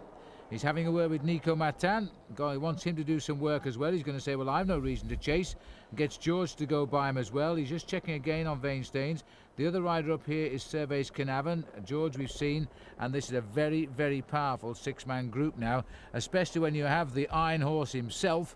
Dirksen's sitting up there, his third wheel, I think, at the moment. This is impressive. This team has only just been formed this year. They took the major element, the Belgian element of the Mappé squad to begin the Domo Farm Frites team. They've had a difficult time so far, performing well, but this race is a race that the team manager, Patrick Lefevre, always seems to have motivated his men for. Going forward now, Museo seems to be quite content to actually set a bit of the pace making at the front here, as he now looks at this group and feels that they are in a very strong situation. They probably don't want anybody to come back from the rear. Well, we've left behind Stefan Weissman, Sven Nys, Jens Voigt, Leon van Bon. Surprisingly, Leon van Bon and Sorensen, they have been dropped, and we'll just see if they can get back. But the gap is opening at the moment. It is stretching to around about 45 seconds to that chase group, so they've opened that quickly. Very rapidly indeed. It's interesting to note, though, that in fact the Domo Farm Frites boys are starting to ride, because they're looking at a situation where if they do catch Wilfred Peters, they will once again still be in super competitive, super condition, because they'll have 4 men in a 7-man breakaway group, and they can actually do any tactics that they want, and they should certainly come out the winner with one of that combination. Section cobbles number 10 sections of cobblestones to go. These ones a little bit wet as we come onto the cobblestone section. After this section, we've got a long road of tarmac before we head up to the section called Orchy. But this is a long section, Paul, just over 5 kilometres, 3 miles of cobbles now, a little bit of smooth and then back onto them again. We are taking the race up to 180 kilometres covered now, and Wilfred Peters is just literally crashing his way through to Roubaix, knowing that he has the strength of a great team around him, because that's what they are now. They are playing all of the ace cards here. People like Hincapie and Matan Dirksens must be feeling a little bit claustrophobic. Well, they will be surrounded by all of the Domo Farm Freaks riders. Georgie Hincapie in a very good situation. The downside for Hincapie, Phil, really is the fact that he doesn't have any teammates there. If he does have a mechanical incident, he will have a hard time riding himself back into the race. But this man now has just got one thing on his mind: to ride as long and as hard as he can at the front of the bike race, taking the pressure off his own teammates. Behind, he has the ideal combination there of Johan Museo, Servais Knaven and Ronan Weinstein's the current world champion. But it looks as if, in fact, there may well be a general regrouping, because that little group of about 7 riders is about to make contact on this section of cobbles. Well, they've done very, very well to bridge that, just in time to be in trouble again, I would suspect, because that's the entry there of pavé number 10. Dirksen's at the other end of this first sector of pavé 10. And there's a little bit of a dizzy look at the surface and what's it like as we gently come up behind the wheel here of Roman Weinsteins, who's having a tremendous race. Despite his problems, he still remained the faithful team helper of Johan Museu, having brought him back up to the race once and brought himself up once as well. He's now crossed the gap, but I think we're going to see these riders rejoin, and sooner or later they're going to force their way around our cameraman, I suspect. Well, Johan Museo won't be too happy with those riders coming back, because I think this is an ideal situation right now for the Domo Farm Freaks. There was Van Bon coming around, Weserman recovering as well on the back there, Hendricks.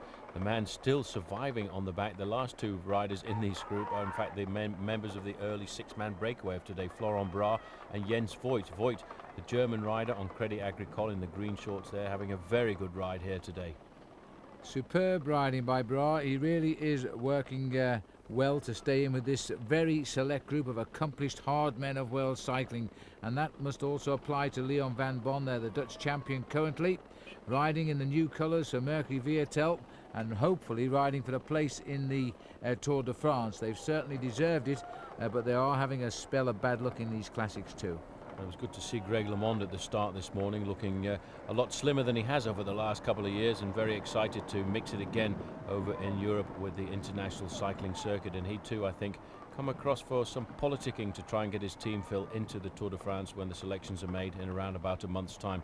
Stefan Weserman having a bit of difficulty here, trying to reintegrate the front end of this group, but he looks very comfortable. You see the power, he sits very rock solid on his machine there. Top end of his body hardly moving at all, and he's going to fly by Van Bon, who obviously was popped off the back. And Van Bon, I'm sure, will try to lift the pace. He's a fighter, but Stefan Weserman going through there, we'll have to leave him. Otherwise the cameraman might find himself in trouble with the race referees. We're going back up to the leaders here, and it's still the same little group. They haven't quite bridged that gap, have they? This is our 6-man group. There are 8 in that chase, being led by Van Bon. Rather one of desperation, I think, on this stretch of cobblestones. It's quite strange, because I thought that group was going to make contact immediately on this section of cobblestones, but you can see whenever this front group does hit the cobblestone section, they accelerate quite dramatically. A lot of work being done by Ludo Dirksens and of course Georgie Hincapie, who's sitting at the moment in about 5th position, very sensibly just keeping an eye on the other riders in the group. That's Weserman trying to come across the gap on his own, shadowed there by Van Bon, and Pizik still riding very much to the front. Just look at the state of these riders here. The rain, as you can see by the umbrella, just sprinkling down at the moment. It's not torrential. This is the face of Rolf Sorensen here.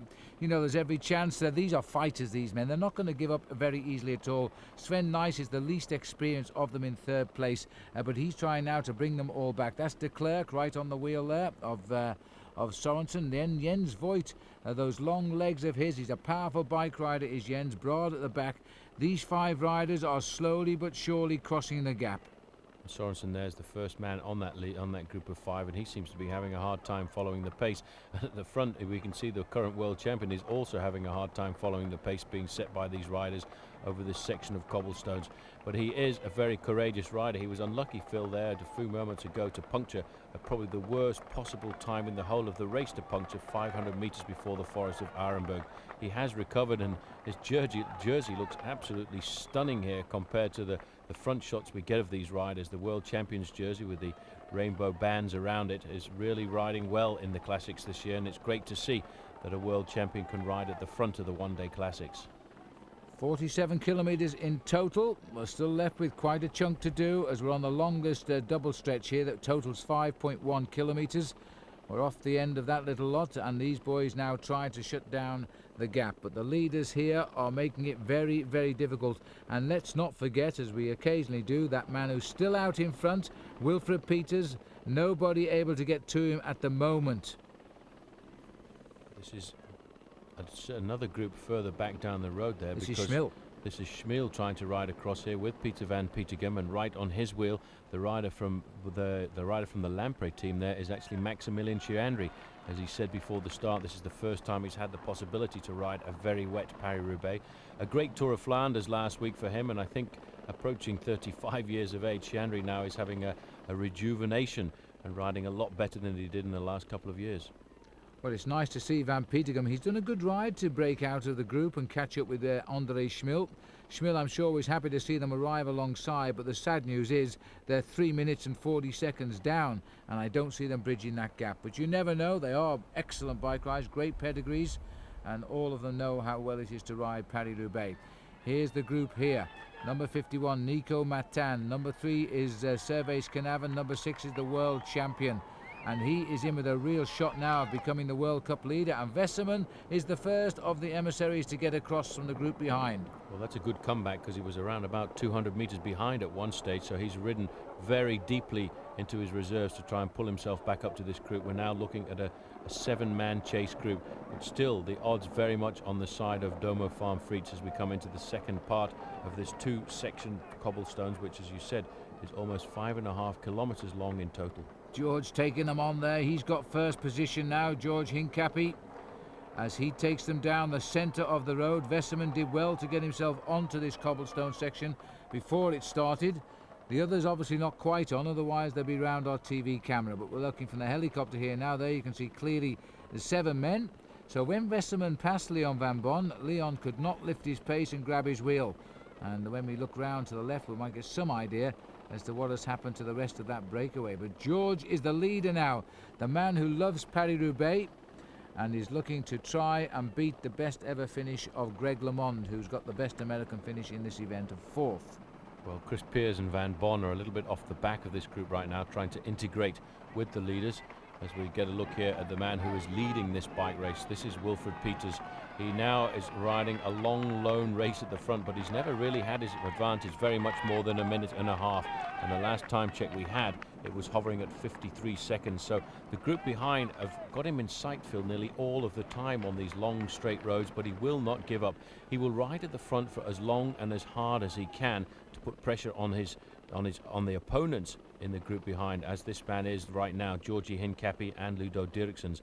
And you see the 3 riders from Domo Farm Frites, they're just sitting there letting everybody else do the work. And once again, Stefan Vesseman there in trouble, getting shelled just off the back. Maybe too much of an effort for him to try and ride across the gap. Well, Vesseman dangling off the back here, and George and Dirksens feeling a little ostracised because the other 3 riders on the same team as the man in the breakaway. And what great numerical odds they are. And for that reason, you cannot discount that Peters will not ride this race all the way at the front down to the finish at Roubaix. But a fine piece of pedaling again by Stefan as he comes back up to the tail of the breakaway.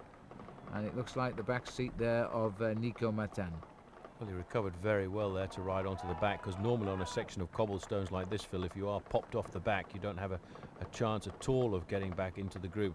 But he has seems as if he's recovered somewhat, and he's riding himself back up to join the group, making it again 7 men chasing from behind.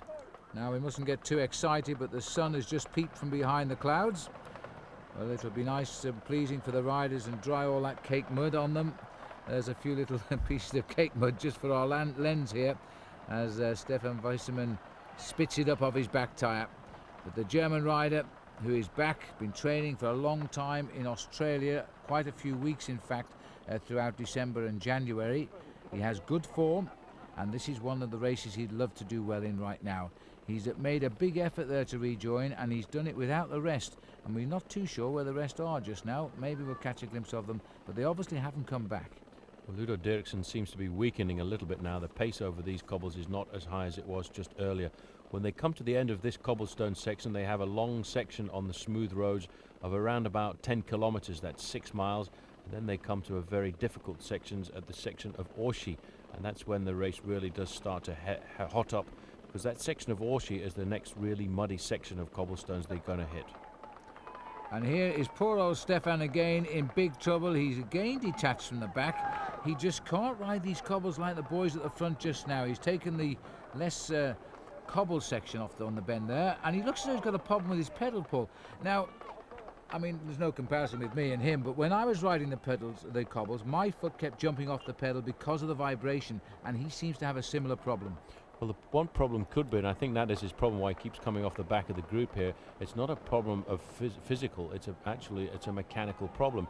Very often the problem is that riders have got overshoes on. You can see he's wearing overshoes right now, and it means that your foot doesn't get into the pedal quite properly, and they can then clip out, and that could be his problem. There's also the added problem of a lot of mud and grit getting into the bottom of the shoes. You see it's just popped out. That's twice in one section of cobblestones, but he doesn't want to give up. He knows this is an important breakaway to be in, but he's going to be put under a lot of pressure if that foot doesn't get resolved. Well, in fairness, when he does put his foot back in, he's got a lot of strength there. He just pedals back up to the tail of that group as they're bringing 7 riders off sector 10 now and onto the highway. This is Sherwen Carnavon taking on board food before the next escapade, and a little word of advice too here for Johan Museo. And meanwhile at the front, trouble for the leader.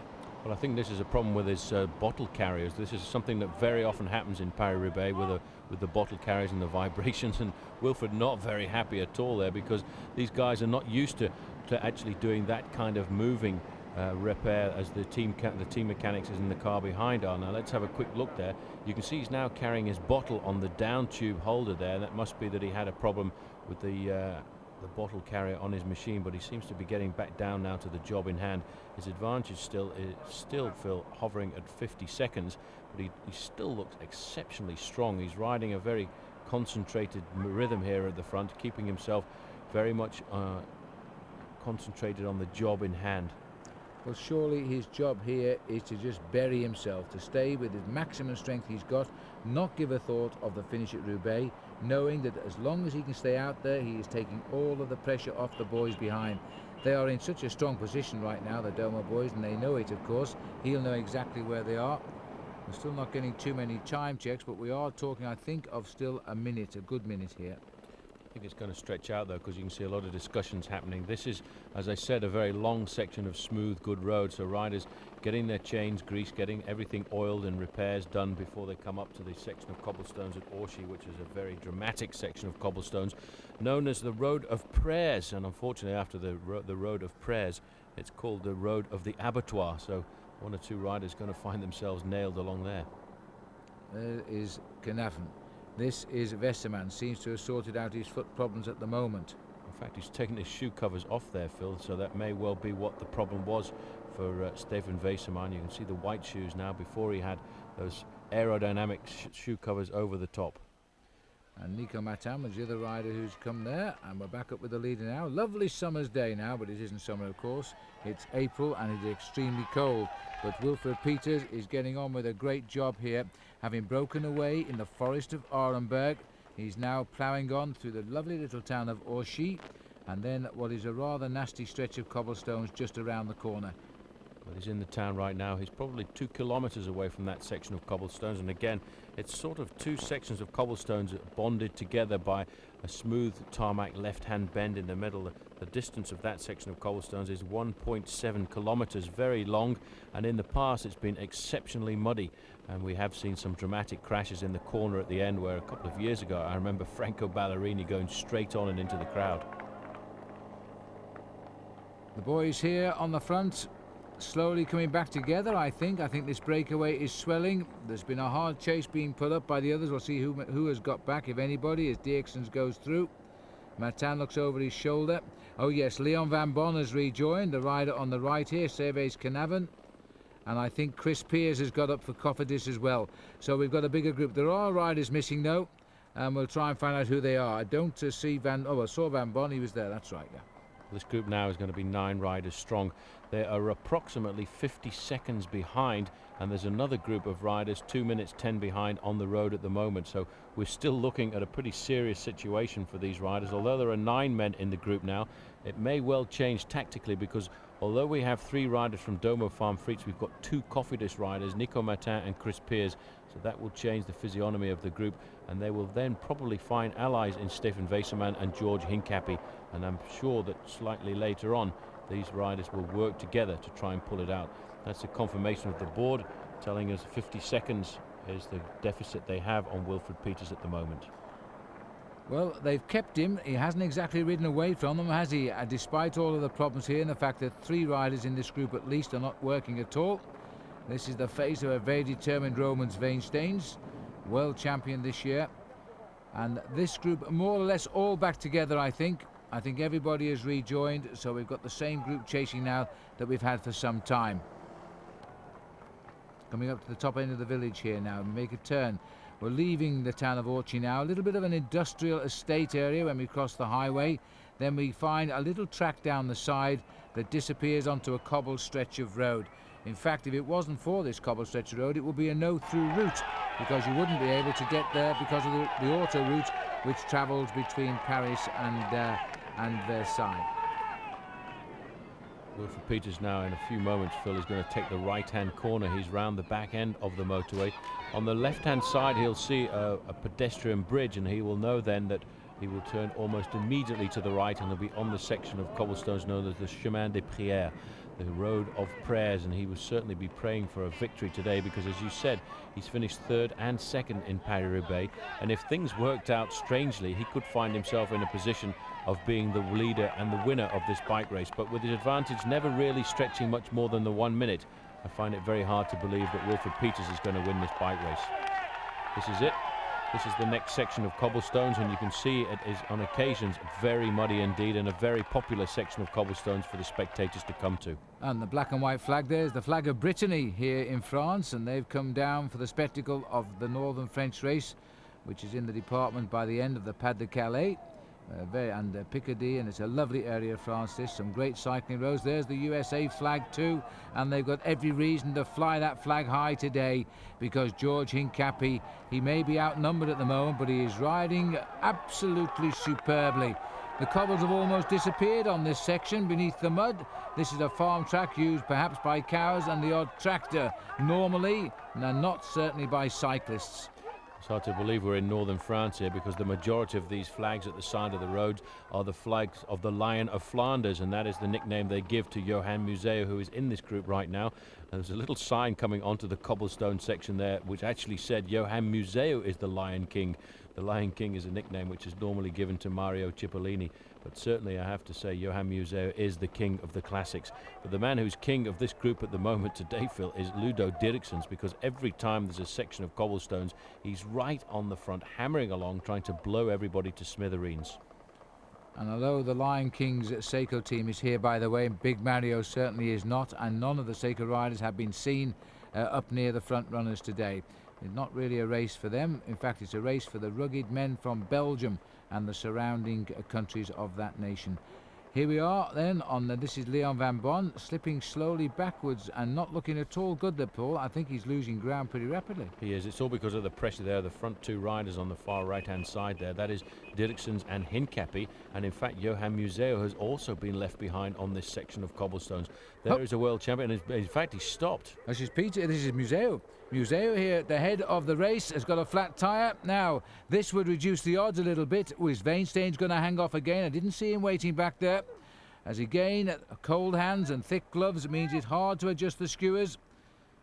No panic from Museo at all there, but you know this is a very slow wheel change. He knows it's a slow wheel change. His own mechanic would have got a mouthful of insult for that, but he's up and running again. He's on his machine, but he will have lost serious time. Now what will happen in the group in front, Phil, is the other Domo Farm Frites riders will not work at all now, and we may well see, if they believe that this man is going to win, he's having a hard time. You see, these overshoes are causing problems for the riders getting their feet back into the clips, but Museo has lost, I would say, around about 30 seconds with that wheel change, and with the speed in front being done by Georgie Hincapie and Ludo Dirksen's, this could be the turning point of the race. Well, just listen to the crowd here. You'd think we were in Belgium and not France, as Museo has punctured. He comes flying off that stretch of pavé, but it continues, I'm afraid, Johan, as he now tries to turn an enormous gear here and get it going very well. That's a huge gear he was ticking over there. This is a monstrous crowd as well that's turned out for this section of cobblestones. He's sitting in the middle and he will look as far up the road as he can to try and ascertain just exactly where the rest of the group is. Very unfortunate for him, Phil, that the puncture came just at the point when Hincapie and Dirksens were attacking up the road. So we could find that his deficit is around about 40-45 seconds when we come to the end of this cobblestone section. There's the neutral service car, a very slow wheel change for him, and Museo will look at that again. Servais Knaven has caught the two leaders, so now we have the three chasers, I should say, making a three-man chase. One man up the road, which is Wilfred Peters, three men chasing, and now it looks as if there's going to be a very long, hard chase by Johan Museo. Well, Knaven will do nothing here. He'll be a little confused as to exactly what he should do, looking over his shoulder there to see what's happened to Johan. He'll know he's had a flat tyre, and he'll just sit behind the American-Belgian tandem and hope they stay under control. Now there's the service vehicle back with these three. We're looking about 40 seconds or so up the road to Peters, and a puncture to Hincapie as well. Well, we never saw that. There's a puncture to George Hincapie, pushed back into the race. That was bad luck, but good luck that the neutral service vehicle was there very quickly indeed. Hincapie up and riding again. This is his second flat tyre of the day. Race television moving forward quite rapidly now. Let's see who's just in front of him. This is Ronan Weinstein, so he's been caught and passed by several riders. Nico Matin is the rider wearing 51.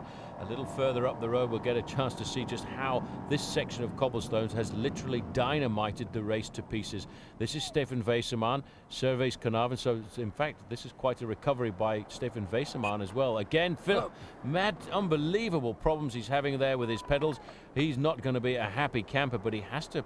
There's nothing he can do right now. If they've changed his bike and tried a different pedal shoe combination, it is still nothing he can do on the roads of Paris Roubaix right now. He's just got to live with that. But how frustrating it is, and if you know, when your foot slips off the pedals, you clip your ankle, and it is so painful.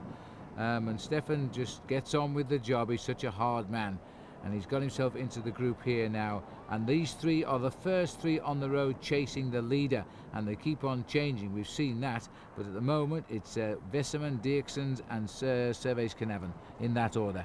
It's still hovering at around about 40 to 50 seconds for the lone leader, but you can see now Stefan Weissermann very concentrated, a real stocky, strong bike rider, made a name for himself in the piece race, but certainly last year in the classics I think the team realized that he was a man who could be a favorite, and they've said since the start of this season that they feel that this man wearing 68 here, Weissermann, has got a great chance of winning Paris Roubaix.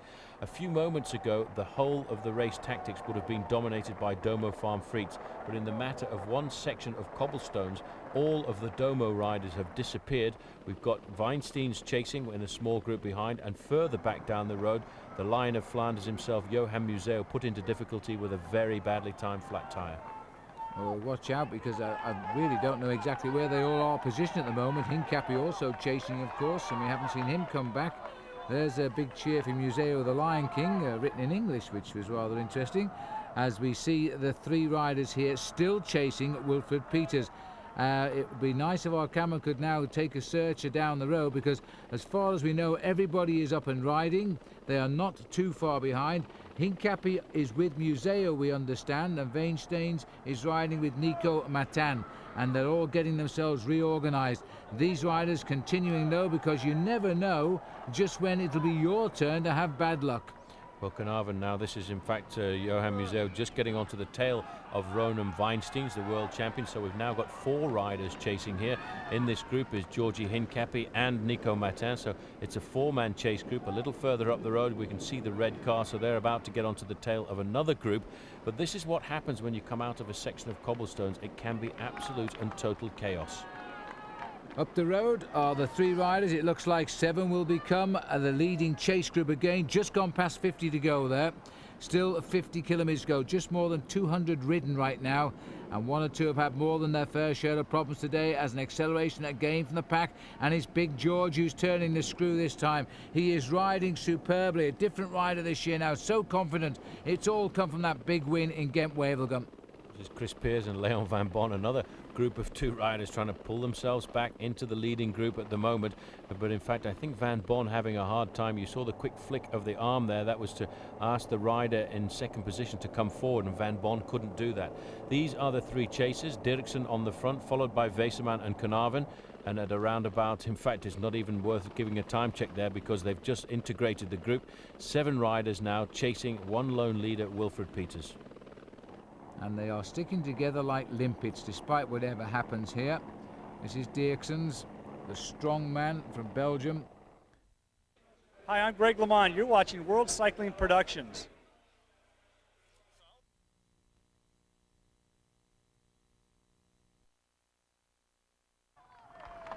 Back up with the leader now, and the sun has burst through once again, but the cobblestones are still absolutely treacherous here.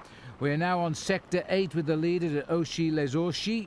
206 kilometres. That group behind has reorganised itself all together again, but they still can't do anything about this man in front. They're going to have a very hard time pulling him back unless they decide 3 or 4 riders from different teams to make a concerted effort to reel him in, because they won't get any help at all now. And I have to say, Johan Museeuw put in a remarkable recovery there, Phil, to ride himself back into the group. It's hard to tell who's on the front right here at the moment because the face of this man is absolutely disguised by the mud that has been splattering all over here. This is the lone leader. In fact, they're on exactly the same section of cobblestones, so his advantage now, Phil, cannot be very much more than about 30 seconds, and there they are. You're absolutely right. 37 is what they've just said, and they can see him now, and they can trace him with the helicopter around as well, as this group is still organised. And it says a lot for the determination of the immediate non-teammates here who are chasing him down, because there's certainly no effort coming from Knaven, Weensteins or Museeuw in that respect. It's hard to say, but this in fact is Georgi Hincapie on the front here. Very concentrated, looking to try and nail back the man who is leading this race, and then the team tactics will completely and utterly change. But the other riders in this group have been put under pressure by having had to chase Wilfred Peters since they came out of the forest of Arenberg some time ago. And in fact, I have a feeling that Leon Van Bon might have reintegrated this group, because I thought I caught sight of 9 riders in this group and not 7. Well, there are 9 riders in the group. In fact, I've got 9 too, Paul, so we may have lost... well, you're right, Van Bon and Peers have come back to make that group 9 strong. Back up with the leader. Unaware totally, I would imagine, of the troubles coming from the group behind, of crashes and punctures and bad wheel changes. He's just getting on with the job he's paid to do, and that's to try and win Paris Roubaix, and if he can't win it, to cause everybody else except his own team to lose it. Now there you see the gap is coming down now as we race towards the end of this 8th to go sector of Pavé. It's no longer 37 seconds now, and it's all coming down under the terrific riding of George Hincapie. He's riding like one of the best classics riders now, just sitting there prepared to take on the action when he feels he has to. Knows now the strength of the other riders around him. He must know that Van Bon and Chris Peers at the back here, just one in front of Matan, are not as strong, although he keeps coming back to the group. Can't be relied upon now to be a pacemaker. It's actually quite a difficult situation because Stefan Weseman, Phil, is a strong bike rider in this group, but he's having some mechanical problems because every section of cobblestones we come to, it seems as if his feet can hardly stay on the pedal. So he is just really trying to survive over the cobblestone section, so he won't be much help for Hincapie at all. But Hincapie riding this like the dominant rider in the group. He's up against some pretty clever riders, though, because Johan Museeuw is probably the most tactically supreme rider in this group right now. Nico Matin had a win in the recent 3 days of La Panna, won the time trial as well, is in excellent condition right now. Cofidis getting themselves an awful lot of publicity out of the classic season. The concentration on the face of this man is unbelievable right now. Please go away and leave me alone while I suffer in silence is probably what he's trying to say. No, he's happy. A little bit of a thumbs up. How a man can feel happy at this stage of the race, I don't know, because we've done 207 kilometres now. But he's fought his way back into the race right at the front end. You wouldn't believe such a large bunch had rolled away from Compiègne, would you? Because we've hardly ever seen them all day. Most of them now will be thinking of retirement at the second feeding zone. That's where the big dropouts happen. And there's a problem. Is there a problem here for Weensteins? Hand is up, wants his service car. George Hincapie wants to go back too, so he too is calling forward the service car. I think this may well be just a drinks call at the moment, keeping himself topped up with food and with fluids. The work on the front here now being done by Chris Piers. These two riders will have communicated together, but I don't think Nico Martin is in absolutely ideal conditions. In fact, if they start playing around like this because the speed has gone down, the man at the front, Wilfred Petersfield, will start to extend his lead once again. It came down to just 37 seconds, and I think looking at the speed here and the fact that everybody's taking on board drinks, it's likely to stretch out again. A word for Domo, and this is Weinsteins. Team manager in the car there is Mark Sargent, a former champion. Oops, daisy. Wow, that was Keep an eye close. on the wheel in front of you, Mr. Weinsteins. If you're not careful, you'll find yourself sitting on the floor pretty smartish. This happens all of the time, every day during professional cycling. A rider touches the wheel in front, but if you are slightly tired, you find yourself pretty rapidly on the ground. Yes, a very nasty fall it would be too when you're not expecting it. Marc Sergeant there, himself a great Belgian rider, former champion of Belgium, now in his first role as assistant director sportif of the Domo squad, and he must be feeling very content with the way things have gone right now. 4 riders, 3 of them in front of him and 1 up the road. Perfect tactics and all panning out nicely. We're approaching 40 kilometres to go. That'll come when we hit the Peve sector 7. That's not too far away now at Meynice. Back with the leader. Well, I think he's about to get caught, Phil, because they're actually pulling out the neutral service vehicle here. And mind you, there is a section of cobblestones just up the road here where they pull out all of the vehicles. And in fact, no team following cars are allowed to go down the section of cobbles because they're so bad. So maybe the gap still is quite reasonable for Wilfred Peters here, and he will get followed only by the neutral service motorbicycles.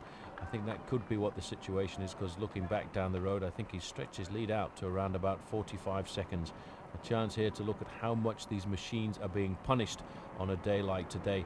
And the strange thing that was very noticeable by its absence this morning in the starting area, Phil, was that there were hardly any teams using the suspension front forks.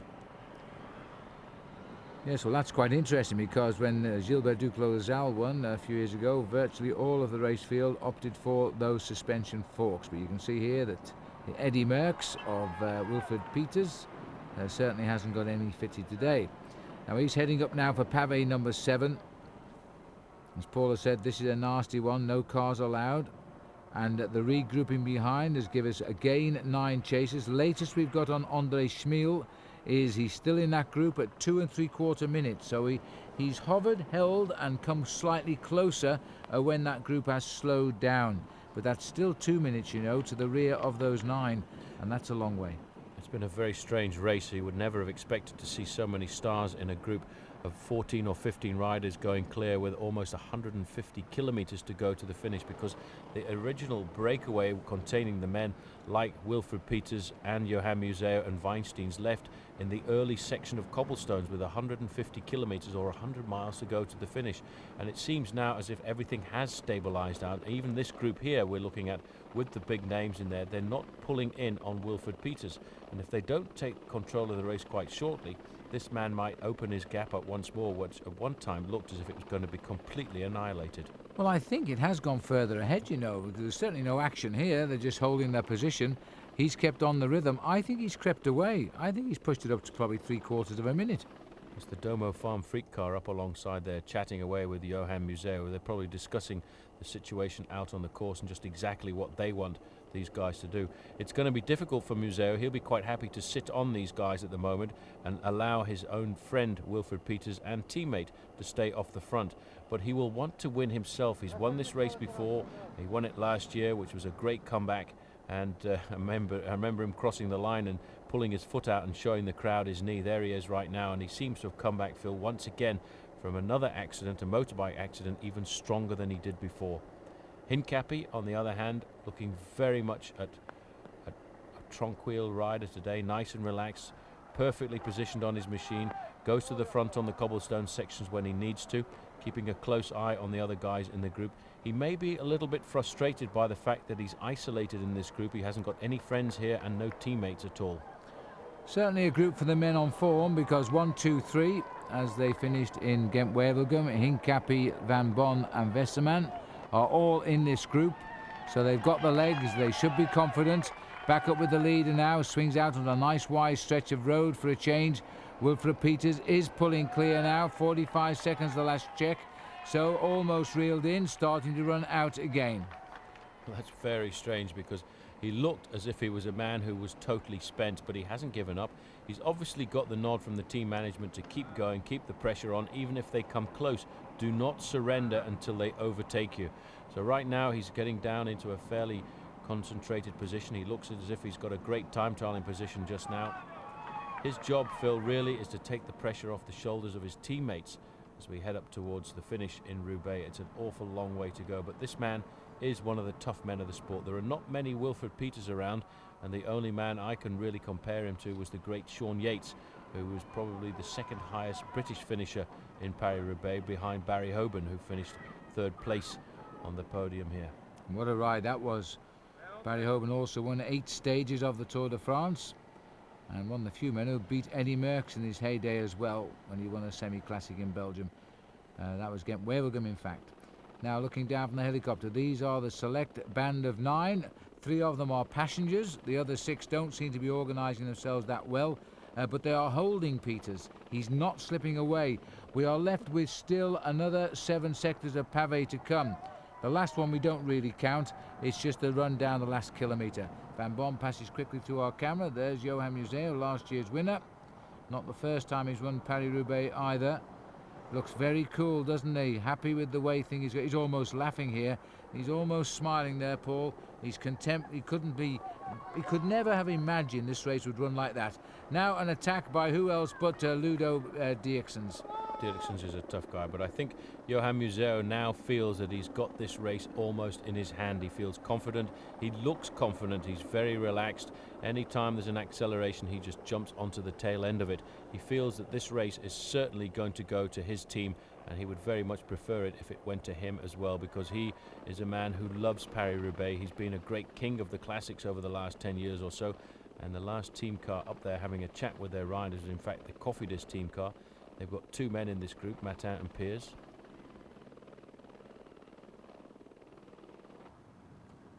And this is George Hincapie now, still looking very cool with his glasses back to front. That's probably the best way to see through him, I would think, today.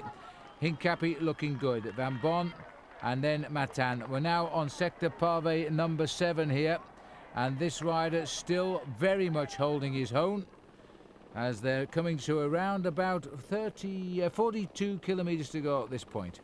Reaction here because Ludo Dierksens is not having any of this marking or tactical manoeuvring right now, and he said, forget it boys, I'm off. He's accelerated, catching them by surprise, because up until now, Phil, he's always accelerated on the cobblestone sections, and it looks as if it's Museeuw who's the man who's closed down the gap. But Hincapie is being very attentive to all these little splits in this group. He's always trying to stay very close to the front. This section of cobblestones is only very short at 700 metres, but it is, from past memory, a very slippery section. 9 men still locked together here from the original 14, and they are still trying to keep this race. So we've lost now Jens Voigt, sadly. Legs didn't quite make it through to this stage of the race, but now this man is driving onto the cobbles here, as again Ludo Dierksens trying desperately now to reach his Belgian counterpart. And there's a problem up front. It looks as though Peters has had a puncture. Is it Peters? That's Peters at the front here who's been in difficulty. I'm not sure what that was at all. There was a guy at the side of the road standing with 2 wheels, but I don't think he had chance to change a tyre. I think the problem really is that this is a very muddy, slippery section of cobbles. He lost momentum. He must have had to put his foot down, and that has rattled him a bit. He's coming out of the section of cobblestones now. As I said, it's only 700 metres long, but I remember a couple of years ago seeing Bernard Hinault actually running. Now the problem is trying to get his feet back into the clips. He's losing serious time now. You see him trying to force it in there. That's because of the overshoes and because of the mud and dirt getting into the cleats. So we caught the tail end of that one as clearly a problem there for Wilfred Peters. He's looking over his shoulder. He knows, doesn't he, that this group is not far behind. Here comes Dierksens now leading the rest to a particularly treacherous stretch of cobbles. I would say that's brought the gap down again. The last time check we had was 45 seconds, but I would say that, Phil, was going back inside the 30-second mark again. These riders, if they were to have a huge accident... Carnarvon's now the man in difficulty. Servais Carnarvon, it's a rear wheel puncture for him, but the car is immediately on his tail. These guys from the Mavic neutral service today have done a sterling job. They've been there at almost every flat tyre. They maybe haven't changed the wheels so quickly, but at least they've been on call. Absolutely right, and Carnarvon gets away.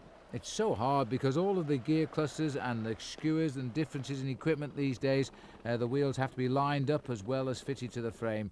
Now let's see what, a little bit of repair going on at the front now. Oh, and this is a bit dangerous, but anyway, Peters, they're going to try and oil his cleats, are they? Now the problem was he was trying to spray water on the bottom of his shoes there, coming alongside, because what was happening is the cleat would not slip in there and lock up. This is the same problem that the man at the front, Wilfred Peters, was having. And let's have a look at the gap right now. It's still quite a good gap, and he's opening up again. I thought it had come down dramatically, but in fact, as soon as we come off the cobblestones, they shut down. But we're down to 8 men here, so I don't see Carnarvon arriving, and in fact Museo is looking over and he's trying to slow the chase down. They're waiting for Carnarvon to come back, which is quite amazing as we head on to parve number 6 now. Well, the man at the front, Johan Museo, certainly is the master of this orchestra today. He's really calling the tune in this group. If he wants them to accelerate, they do.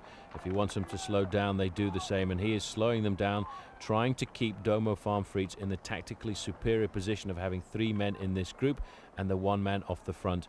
At the back here, Stefan Weserman looking very nice in his pink jersey there, but having, again, serious problems. A lot of riders having problems with their cleats and pedals today because of these very treacherous, damp and gritty conditions. Well, here's the face now of the leader on the road. Had his problems as well. He seems to have sorted them out, and he continues to push on, and he's still holding his lead around about that magical 45 seconds. The chase group still going in fits and starts. The Cofidis boys now contributing. Chris Pearce there accelerating. Matin is the Cofidis rider fairly close to the back. They've decided now that they're going to have to try and split these riders at the back of the group. In fact, it looks as if Servais Carnarvon has come back, and he has.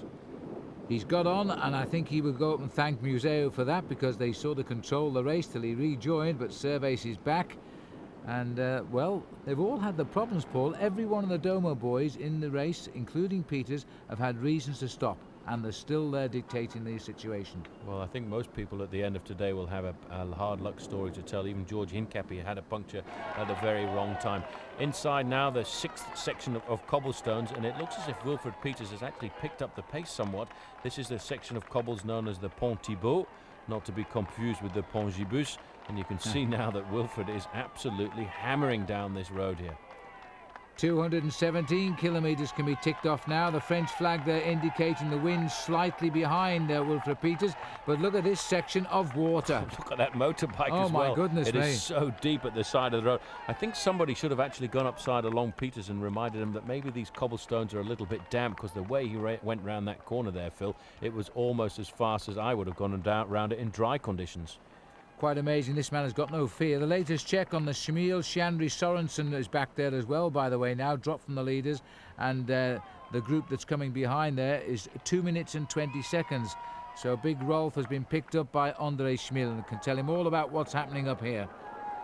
That's the same corner there. This is one of the sections of cobblestones too that was in the danger of being dropped from the race. The 2 Cofidis riders a few moments ago on the attack are now in difficulty there at the back. And Weserman, you can see how strong he is, Phil. If it wasn't for this problem that he keeps having with his pedals, he would be ripping this race to pieces. But now he's come to the front. In second place is Museo. Hincapie's looking good. There's Carnarvon. Ludo Dirksen taking a rest on this section of cobblestones, and the world champion Weinsteins, well, he really is the joker in the pack for Domo Farm Frites, because he really is the #1 man. If this group goes together onto the stadium at the finish, he's the man to win the race. Well, they're finding their own trail here now as the sun glistens off the surface, as these riders now just fight for anything they can find to stay upright. They've had a real battering today, but what a great race it has been, and hats off to Wilfred Peters. He's been obliged to lead by himself since he came through the forest of Arnhenberg. George Hincapie might have been with him, rather thankfully probably isn't, and he's keeping that lead still at 3/4 of a minute. I think the speed these guys are going now, Phil, they're going to start to eat into that advantage. This is another section of cobblestones which is very famous. Hincapie now taking over the pacemaking at the front. It seems, Phil, as if once they accelerate on the cobblestones, they almost halve the advantage that Wilfred Peters has over them. They get onto the tarmac roads again, the smooth part, and then he stretches out his lead once more. Hincapie flying along here. There's riders at the back of this group are in serious difficulty right now. This is the best I have ever seen George Hincapie ride in Paris Roubaix. He's come into this classic season in ideal conditions. Let's not forget, Phil, he rode a very good classic season last year with 2 broken ribs. This year he's been in absolutely ideal conditions. Westerman again in difficulty, I'm certain, because of that pedal problem of his. I agree. He's still finding his foot jumping off the pedals, and hats off to his strength, but how long can it go on for? Once again, bridging the gap back up to the main part of this 9-man group. Well, 9-man group, which is split over about 40 seconds at the moment, because these guys here, Van Bon and the 2 Cofidis riders, trying to come up to the front. This now is, I think, Stefan Westerman, who has recovered. A moment ago he was off the back, and now he's shot through to the front of the group. And he's not afraid to work either. It's almost as if he wants to strike a blow just to let them know he's still okay and he's not really suffering, just so they know. There are 6 of them got back together again. Van Bon, Piers and Martin are the 3 riders who have not crossed the gap at the minute.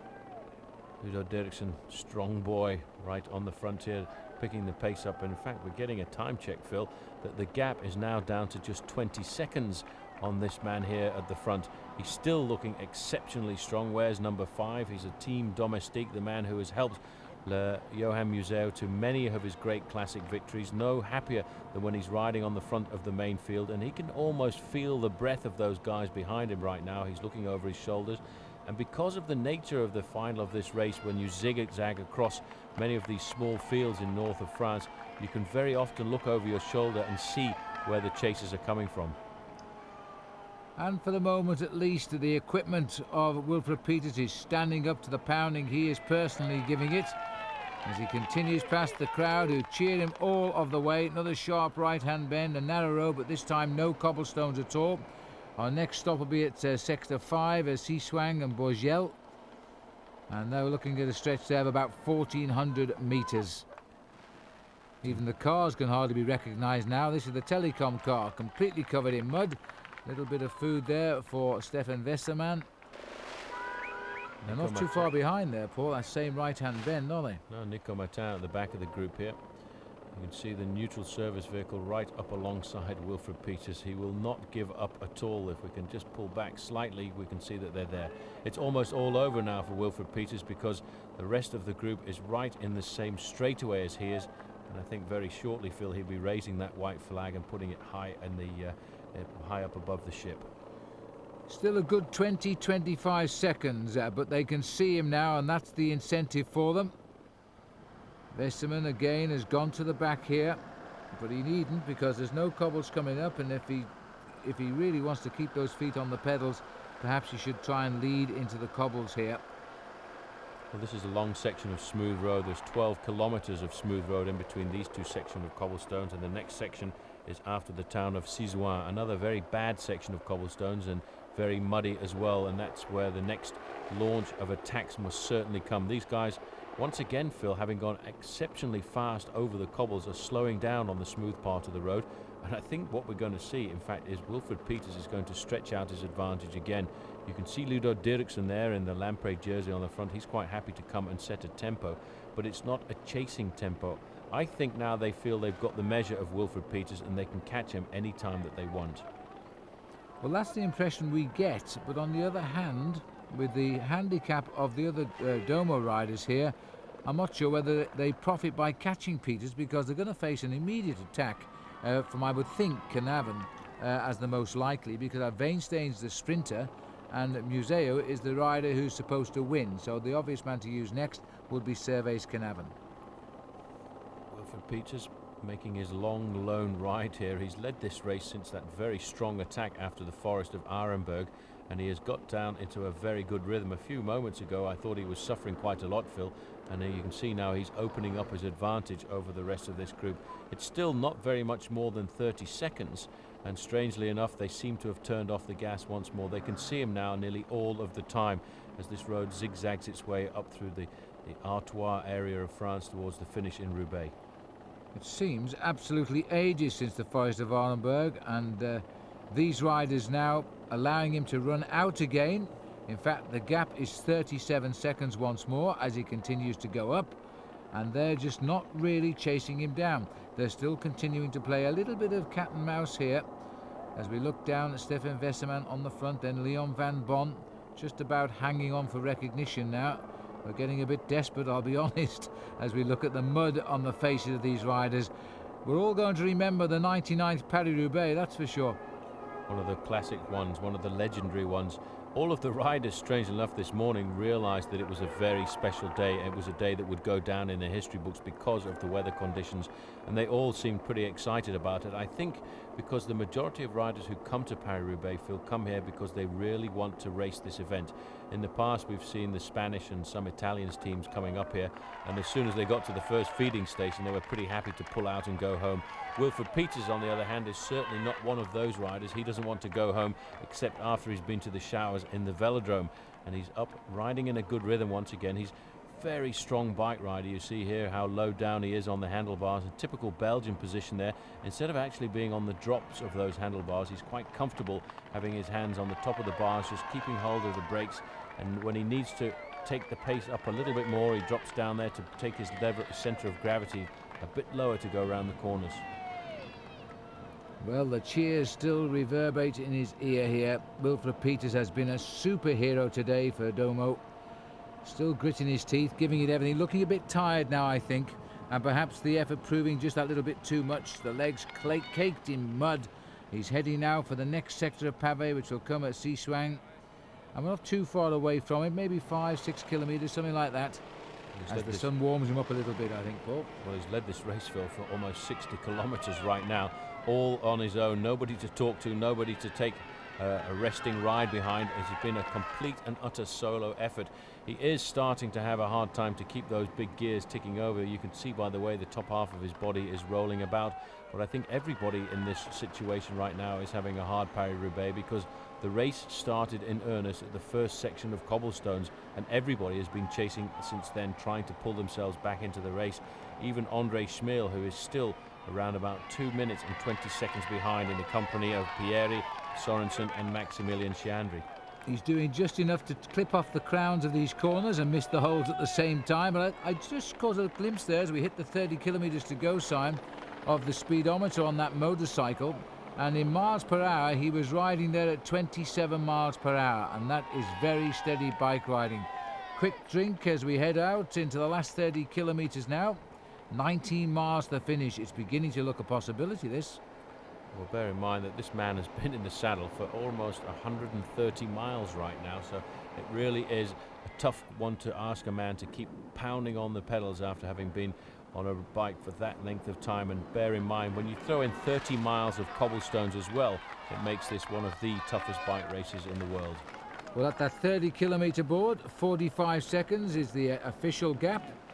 Here they are as they hit that, 45 seconds the gap. And still the same names with the three Domo riders, not completely disrupting the chase. You see, they're working through in the line, swinging off, but of course they're not driving. They're just keeping everything going smoothly. Quite strange right now, because we got the time gap at one stage down to just 20 seconds, and now Wilfred Peters is starting to open it up again once more. He's on the smoothest part of the course, in between two very difficult sections of cobblestones, and behind the guys are starting to get a little bit more tactical, and what they're thinking about right now is the big section of cobbles to come up, the cobblestones at Sherwen, and of course the cobblestones at the Pavé de l'Arbre, which is a slightly uphill section of cobblestones where if you're strong you can ride away from everybody. Almost twilight sunshine now, rather weak it is too as it comes through the rain clouds of the day. Temperature still down, bitterly cold today, but these riders probably haven't got time to even think about it. Museo there, right in the centre of our picture. It looks as though they're all in the same team jerseys right now, not just three of them.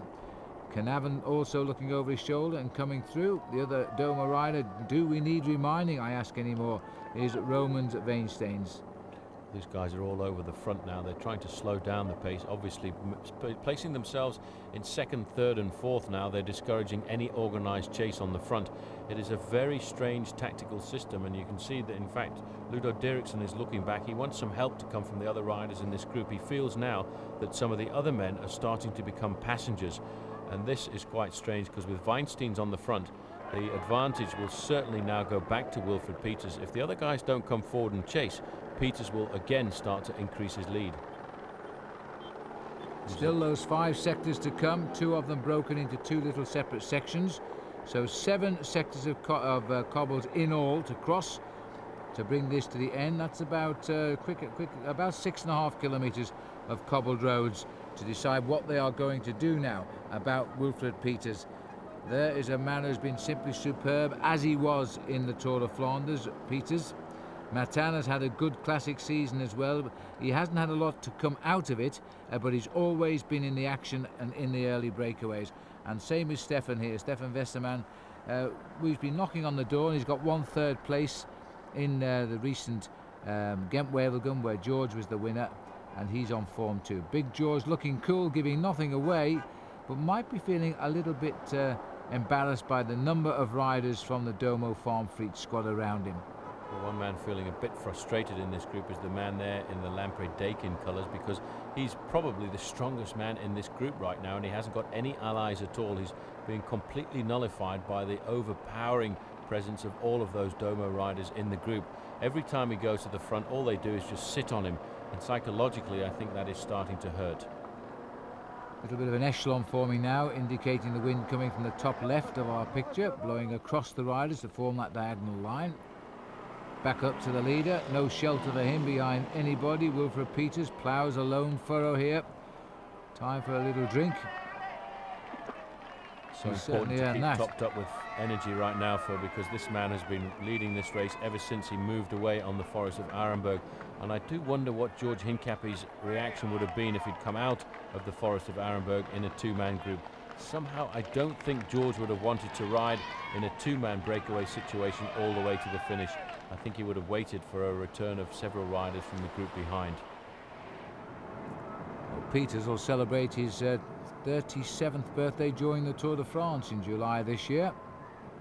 Let's see if he chooses to ride, as this field gets himself back together again now. Still the world champion rider, Paris-Roubaix. Number 1 is last year's winner, Johan Museeuw. This is Peters, or Dierksens rather, who has a habit of wearing that strange looking crash helmet, which makes him so easy to pick out, and today that's vital, I think.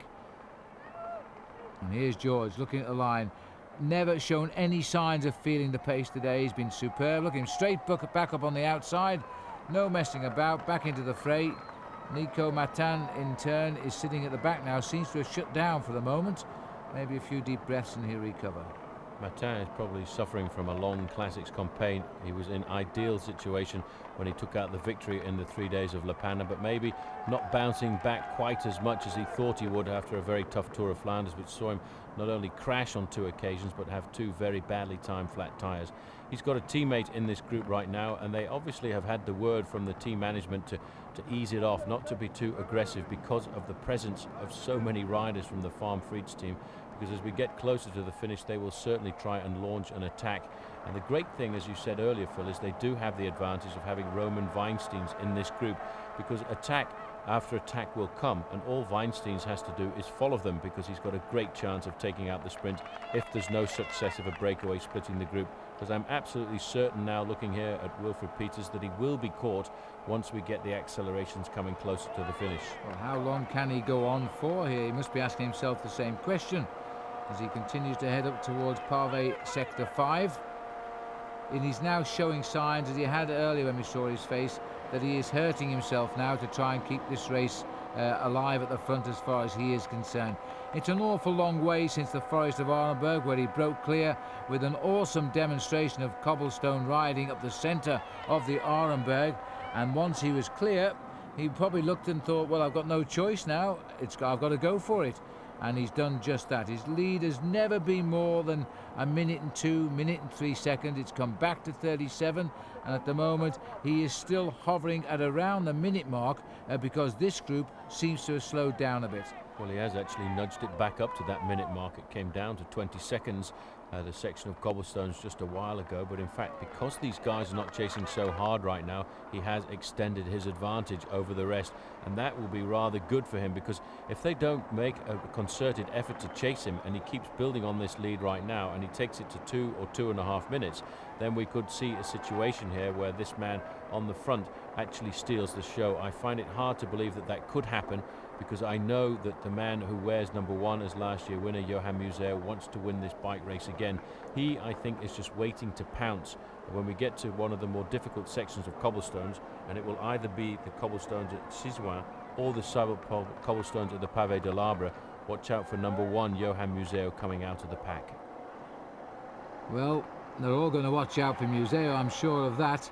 But again, the bigger turns, the harder turns being done here by Dirksens as he grits his teeth out of the saddle now at the front, sensing that he may have a chance perhaps as miles tick off. 18 miles to go for this rider now, Wilfred Peters. And it's nice to see the sun out at the moment. The crowd at Roubaix Stadium, which is where we are all enjoying themselves. But I can tell you it is very, very cold. But they are watching this on a huge screen in the stadium, as they always do.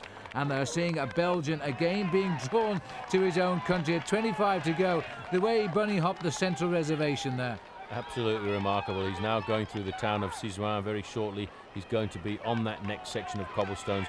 There is the banner indicating 5 more sections of cobblestones to go, and this section here at Sherwen is a very tricky, dangerous section.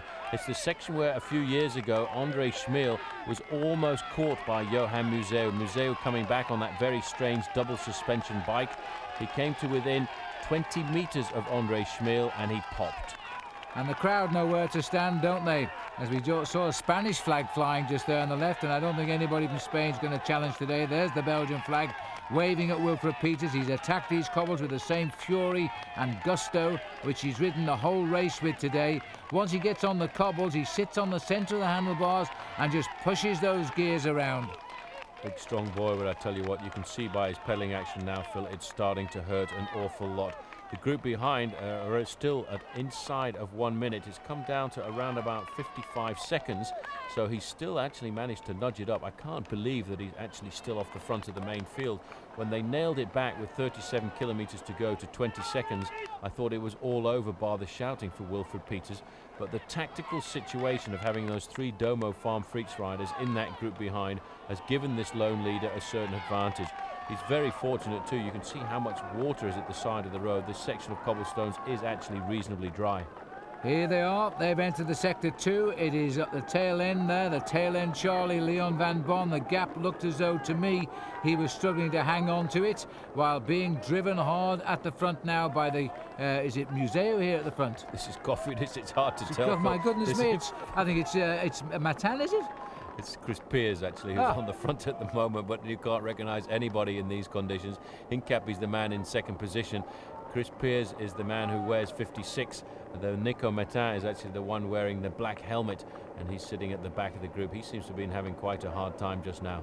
They're all black helmets now, aren't they, Paul? But still, so looking across, and a little bit of a detachment going on the back. So Van Bon has cracked, I think. And I suspect Westerman is the other man, again having problems with his pedals. Back up to the leader now. The crouched figure now as he races across to join the next sector of cobbles, which is at Bourgel. And he's got that sign now, Paul, you're right. He is now under extreme pressure.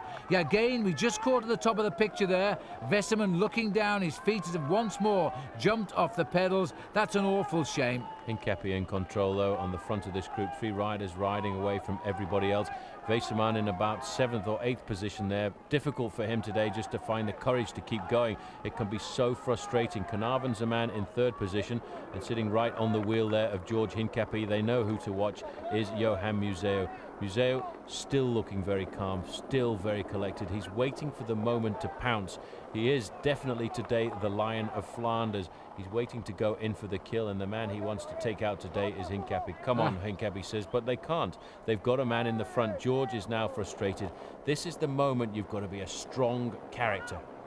It is, and what can they do? They're not going to chase up with George to Wilfred Peters. It's just a sign of frustration from Big George. And in fairness, if he turns around and asks Dirksens to come and do some work, well, that man has worked his heart out as well. We've dropped 2 riders here, I think, at the moment. And one of them is certainly Stefan Westerman with his mechanical problems. George again has gone to the front and just continues to pile drive this race now. If you can't make them work, his attitude now is ride them off your wheel. Well, he has ridden them off his wheel. He's still got 3 or 4 riders with him. The man in second position is Museo. Third will be Carnarvon. Right on his wheel is Ludo Dirksen's. This could be a good move, because if they come off this section of cobblestones and they have an advantage of 10 or 20 seconds over the rest of the group, then I do feel that the man in fourth position there, Dirksen's, he will come forward and help Hincapie. But again, Hincapie swings off. He wants some help, and he's going to get it from Dirksen's. He's going to get it from Dirksen's, and looking back, 3 more survived there, making 7, so we've still lost 2 riders here, and I suspect the other one is probably Van Bon, because he was dangling too as we came onto that sector pavé section. Back with the leaders now, but not the leader. He's still ahead and hasn't been caught yet, but this other brilliant workhorse, Dirksen's, now leans it over on that right-hand bend. Museo just sits there, number 2 wheel all of the time, and follows everything. He is, I believe, just simply enjoying Paris-Roubaix right now. Certainly. It was only 3 or 4 months ago he was sitting in a hotel room wondering if he would ever walk again, let alone ride a bike. Hincapie's been caught out. You see the little sign there from Dirksen. Come on, riders, let's go through, make 2 lines, and then we can pull back this lone leader. Hincapie now nervous, wants to go further forward. He knows that we've got 2 very difficult sections of cobblestones coming forward right now, and those are the section of cobblestones where I think Paris-Roubaix will be decided. The first one will be Confins-en-Pévèle, and after that it will be the Pavé de l'Arbre. The Pavé de l'Arbre starts off with some very difficult blue cobbles, which on today's conditions will be exceptionally slippy. And it is Van Bon who has gone, so too sadly Stefan Westermann. As we continue towards the end of this race now, and what a race it has been, a battle of a handful of men, and the rest have never been part of the scene as we now race towards this last 17 miles or so. Dirksen swinging off, but Museo is riding a great race for his teammate here, Phil. Every time he's at the front, he's always in second position, and that causes a slowing down in the impetus of this group right now. And what is happening to these guys is they're losing time once again to the man at the front, Wilfred Peters. This man must be totally frustrated, as is Georgi Hincapie. They want to try and blow this race apart, but they're always being smothered by the presence of the 3 men from the big Belgian squad, Domo Farm Frites. 62 seconds when they entered sector 5. It's come down to 48 seconds now to Peters, but they still can't get him close enough to jump up behind him. As we see George taking a well-earned drink here, and Piers and Matan, and here he comes again. Is he getting back? Because this is yet, well, there's Van Bon just in front. Maybe they're further behind. No, they're right on. So once more there are 9 riders. They just will not give up, these guys. They race for everything. Hats off to Stefan Westermann. He's having a terrible day mechanically. His feet can hardly stay in the pedals on these cobblestone sections, but he's got the courage and the determination, and of course the condition to ride himself back into the race when we get onto the smooth roads. But he will have a few words to say with his mechanic tonight. It may well be that it's his own problem. He may well have allowed his cleats to wear out just a little bit too much, which is why you can see him looking down there. He's still looking very supple, but that has got to be playing on his mind. Got to be. You don't need problems like that when you're committed to an event like Paris-Roubaix, but he's riding those problems and he's making the best he can of the situation.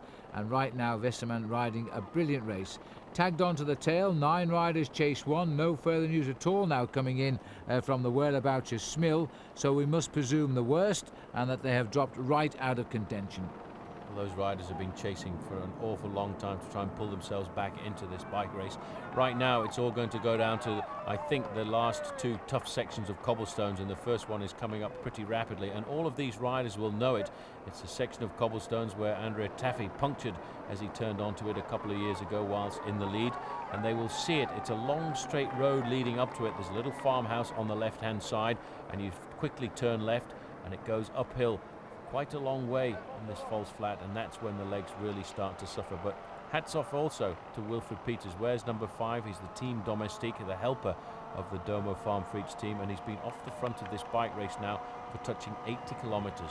And this cloud may not have a silver lining up to the right there, because that looks to me as though it's containing quite a heavy downpour. And ironically, we're beneath the sun at this side of the camera just for the moment, as Peters continues to bury himself there and try and hold them off. Nico Matin going through. I'm not sure now it's Chris Piers or Nico Matin anymore, as we look off to the right and see Dirksen's, Weinstein's is here, Servais Knaven to the left, regrouping here. And that looks as though the Dirksen's there looking straight across the Cavendish rider, but I think we're in for a heavy rainstorm right now. Well, these guys are going to hope that it doesn't rain before they get to the finish, and if it does rain at the finish line, they may well have to have a change in the venue, because it's a track finish at Roubaix, and if it rains on the track, it's going to be pretty scary up in the bankings. 20 kilometers left to go. They will just leave this small hamlet then, and the road will clear up. No trees through the fields, and they will see in the distance the left-hand turn, the little farmhouse, which every one of these bike riders knows from having watched Paris-Roubaix on TV so many times or having participated in it themselves. Well, I don't think there's any way we're going to escape what's held in store for us off to the right of the picture there. Here's George Hincapie dropping back down, checking the same faces he's seen now for 3 hours. He knows them all quite well. And at Museo welcoming the chance to ease the pace back very gently as he gets through to the front. And we go back to the leader. Stand by. It's the left-hand turn. And when it comes, we're on sector number 4. And this is a brute. And the first man into it is Wilfred Peters, riding the race of his life. And he's ridden a few good races in Paris-Roubaix. Makes the turn. Crowd waiting to watch here. I remember Sean Kelly going over the handlebars here. He snapped his forks. This is a brutish settle. I mean, remember a spectacular crash too by other riders as well. This is the section of cobblestones that my best man Alain Bondu actually crashed on when he was in a breakaway when Kelly went on to take victory in Paris-Roubaix. He actually fell just after the right-hand bend that Wilfred Peters will be coming up to in a short while.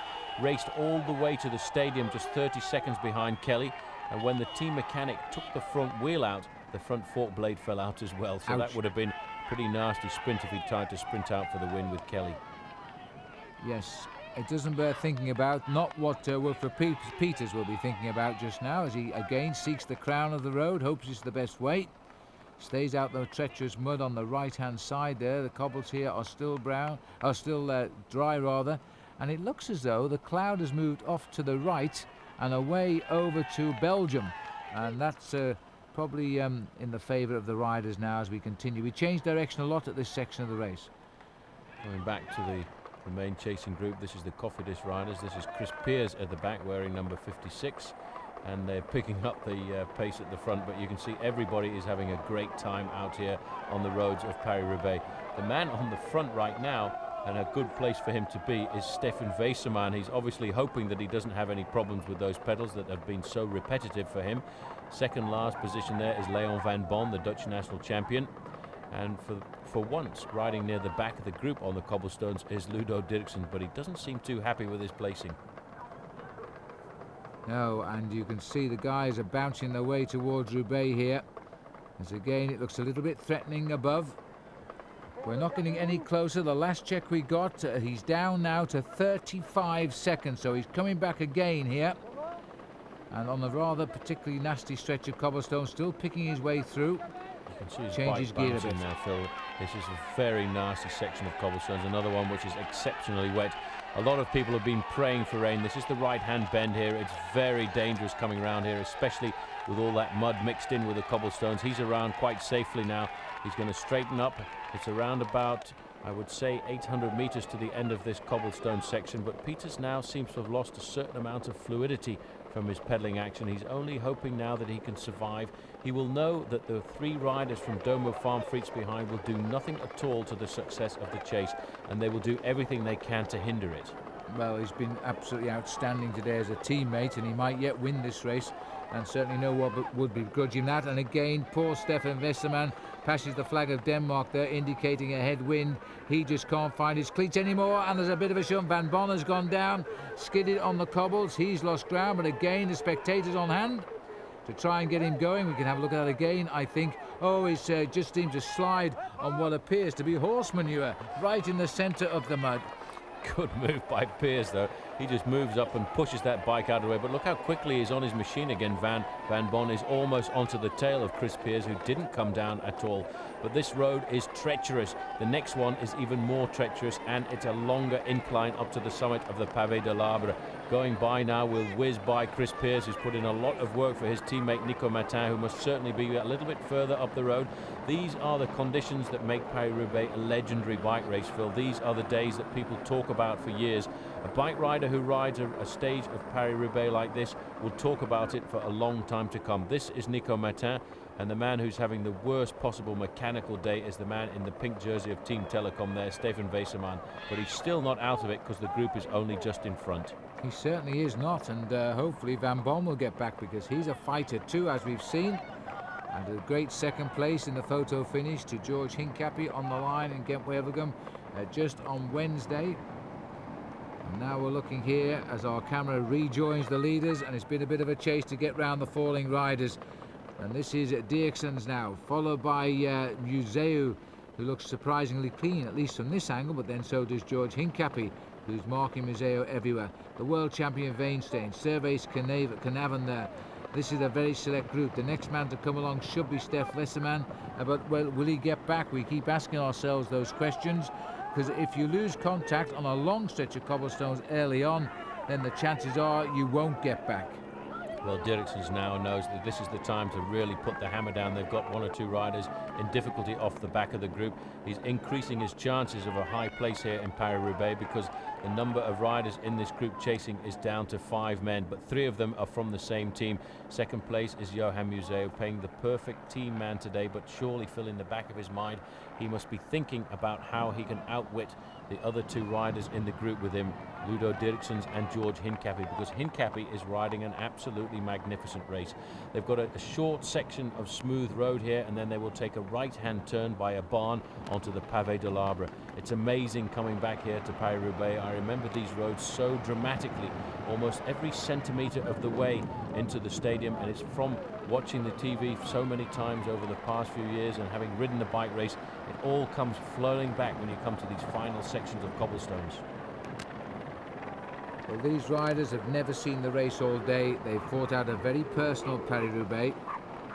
George Hincapie defies description. He's looked so good. He's absolutely superb.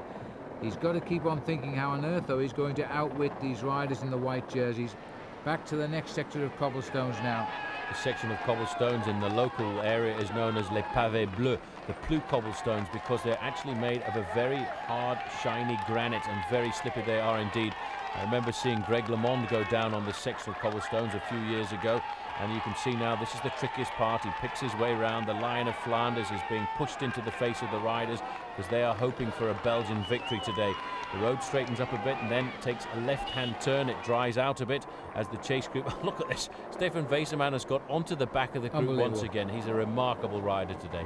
Well, hats off to this little man, a former East German. There's a tough nut, and now he's riding absolutely brilliantly here. He wants a big result. His back wheel is sliding everywhere here. He's just about, and he's actually, because he's only just come back on, the acceleration on the pavé has sent him straight off again. Oh, not a great day for him. He will not be happy about this, because this is an ideal situation. Look, his foot's out once again.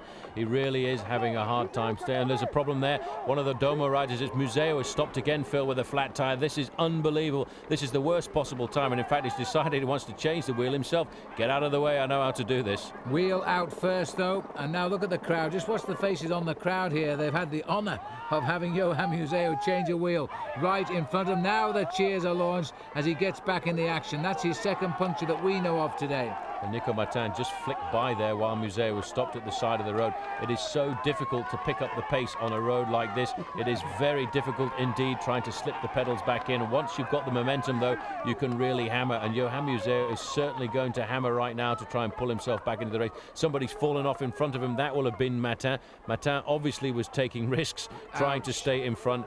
This is dramatic. He went down heavy. You see the jersey there, the right shoulder, and a bit of a limp. He might have trapped his heel as well. Well, we saw him go through on Museu. Seconds later, Museu's gone through on him, and he's gone through so quick, we're having a job catching up with him. This man is riding like a devil possessed now. He's trying to get back on turns because he's also taken away one of the men from George Hincapie to free him a little bit in the chase back towards Wilfred Peters. This is much better for George Hincapie because I think Museu was the most tactically aware man in the group. He will still have to come up with a battle against Rohn and Weinsteins, but right now Museu is going to have a hard time to chase to come back. There you can see Dirksen doing again the bulk of the work. Hincapie in second place. If Georgie's got the legs now is the time to hammer. You can ride to the finish on your own from here if you're exceptionally strong. In second position there, Hincapie looking very good all over the bike, trying to stay just on the tail wheel there of Ludo Dirksen. In fact, they're dropping the Domo riders. Weinsteins has lost the wheel. This could be the moment now. Hincapie, if you've got it, go for it. Absolutely right, and he's got a strong man still in the Belgian Dirksens. They've got to hit them now. This is their best chance they've had for hours. And in fact, they are closing now very quickly on Wilfred Peters as well. Well, there's Peters, the lone figure of the man who's led this race since the Forest of Arenberg. And finally, Phil, they are there. It's 10 seconds now, and now they will close it down, and the race will take a different face for the first time since we left the Forest of Arenberg. The big pressure on the front of that group is coming from Ludo Dirksen. Servais Karavan in 4th place in that group is in serious difficulty. But this is Johan Museo, the winner last year. He's using an absolutely monstrous gear coming up here. You can just see the trees up at the top there. That is the Pavé de l'Arbre. There is a right-hand turn, and then another round about 800 meters of cobblestone. The bike is going all over the place. Nearly again. That looks like Stef Wesserman just ahead of him. But I don't think Wesserman can do much about it. He's balancing himself on these cobblestones right now as the big man thunders up behind him. There is the leader, Peters. He will not know of all this chaos going on as the 4 chasers now are getting on terms with him. They've got to keep pushing on now, because if Museo gets back, this race will again change shape. American flag coming out there for George Hincapie, but this man is hammering along. Right in front of him there is Wesemann. I would expect Museo is going to fly by the German just now because he wants to get on as quickly as possible. He really needs to get on before the end of the section of cobblestones. At the end here, they come onto a smooth bit of road, maybe for only 50 meters or so, and then onto the continuation of this cobblestone section. But look at the water that has flown down here over the last couple of days. It is absolutely poured here in the north of France. Museo makes contact. Let's see what he'll do now. I was trying to listen in case he shouted there to tell Museo he was coming. He's taken the hard way round now, almost got a bit of a speed wobble in. Got through, and unfortunately we've cut away to the leader here, who is still coming up towards the end of the cobble section of road. Wilfred Peters, look to the left as he leaves the cobble section of road. You've got no more than 10 seconds. In fact, the rider's being slowed by the cars. But 4 men around. Dirksen's Hincapie, the first 2. Now as we pan back here around the bend, this is a good gap. George has got to make the most of this now. Here comes here comes Museo as he tries to get rid of Stefan Weserman. Well, he's done that. He's actually paced him off his wheel right now. This is the easy part. Weserman again losing his pedal. Oh, what a difficult day for Stefan Weserman today as he goes onto the smooth section. They go down here for about 50 or 70 meters, turn left, and then they're on the cobblestones again. And for the first time, Phil, now Wilfred Peters has got company since he left the Forest of Arenberg. And the man he went past, George Hincapie, was the first man to take the junction. Well, I make it about 14 kilometers to go to the finish now. And that's the first time they've been on this man's back wheel for hours in this race. And he's still there too. And he'll quickly take stock of the situation that Museo is not here. The man he's pulled his heart out for today, punctured, and he's not in this group. Well, Peters doesn't know that right now, but as they go by, he's looking across to take a note and account of who is there. But now he will know that they've got 2 riders in the group. He will not know where Johan Museo is, although he is looking back to see what the situation is. He probably cannot believe himself right now that his team leader and best friend is not in the group. Wilfred Peters now is totally out of it, and we now have a 4-man leading group. He couldn't hold on to the wheel even of his teammates there, who couldn't even look at him because they were so committed just to holding on to the wheel in front of them. Servais Kanavan here couldn't even look to him as he tried to hang on to Ludo Dirksen's. These 4 are getting a grip now, and the United States are putting themselves in a place for a first ever win, or at worst a podium place. Well, Hincapie's actually in a much better position right now. It's 2 against 2, but this man is completely possessed. He wants to ride across. Back there you can see Stefan Weserman couldn't stay on the wheel of Johan Museo, who is an absolute specialist when it comes to riding on the cobblestones. And just in the distance there you can see a rider, and I would say that is going to have to be Wilfred Peters. He's going to catch his own teammate in a few moments' time, and I'm certain he was going to blow by him and say, well done, good job, see you later. It's got to be Peters, and Museo is going to come up from the rear. Peters won't know where he is at the moment, so he'll be surprised when he sees him. There's the view from the helicopter. Paris Roubaix has become a bitter battle of a man and his bike against the stones of this race. And this is a classic event. The Queen really has done us proud today. And here he comes, Johan Museo, riding onto the back wheel now of his teammate, who has done everything right for him today. And Johan will probably give him a shout to let him know. and I wonder if he can lift his game to go with him back up to the leaders. He looked down there to see, make sure he was in the right gear. He will gain a lot of confidence by the fact he's been joined by his leader. And even though he is probably half dead on his pedals right now, he will try and find just a little bit extra to try and help Museo reintegrate the front group. It's amazing how a man can do that when his leader comes forward. He is totally inspired, but Museo doesn't need any help right now. Look at that face. This is the man who last year almost died in an incredible motorbike accident, and he's fought his way back. But the leading group now of 4 are really messing around. You see, they won't get any help from Weinstein's. He's going to say, sorry, our number 1 man is behind. We're not going to work with you guys. We're in an ideal tactical situation. We want our man to come back. Yes, it's a shame, but Weinstein's has no interest in setting the pace here. George knows it. He's got to get on with it. He's got to try and drop in a few attacks if the man's got the legs left and get rid of these guys. Weinstein's is not riding this race for his victory. He is riding this race for Johan Museo. There's no doubt about that. 4 riders then, still trying to break clear here. And George Hincapie of the United States is the man now doing all of the work. I tell you what, Phil, that really shows the respect that the world champion has for Johan Museo here, trying to pull himself back into the race. There's the neutral service vehicle. The Mavic car's done a hell of a job today keeping everybody in this bike race. I don't know where Wilfred Peters is getting his strength from right now, but he is just trying to survive. The red car you can see there is the referee, and there they are. Johan Museo is going to pull himself back into this race in the next 100 meters or so, and it's all because of the dedication of his team to this man. And you know what? What a story that's going to be if he wins it for a 3rd time. Oh, what a brilliant story it is, but there are so many heroes in today's race. They really have ridden well, this particular clutch of great bike riders. But look at the strength and tenacity now of Wilfred Peters, reverberated, and he's come back with Museo now. They're back in the status quo, and Hincapie and Dirksons, the survivors, have got huge problems here. Well, 4 riders from Team Domo in a leading group of 6 men. This is absolutely remarkable. Hincapie must now be wondering what is he going to do. There's only one real place where you can attack now, and that's on the uphill slope on the outskirts of the town of M, but that's so close to the finish line. Hincapie is going to have to think about sitting down and waiting for the sprint. Less than 2 kilometres remain of the 47.3 kilometres of cobblestones in Paris Roubaix, and frankly the last 300 metres you can forget. We're into Sherwen now, and the breakaway is 4 from the same team. We never thought we'd ever see a situation again where so many riders on the same team will be in at the kill of a Paris Roubaix. Peters is just totally inspired. He's still there. He's hanging on. You can see the way he gets out of the saddle that those legs really don't have a whole lot more power left. Good job coming from the world champion there. Ronan Weinstein's tapping his teammate on his back.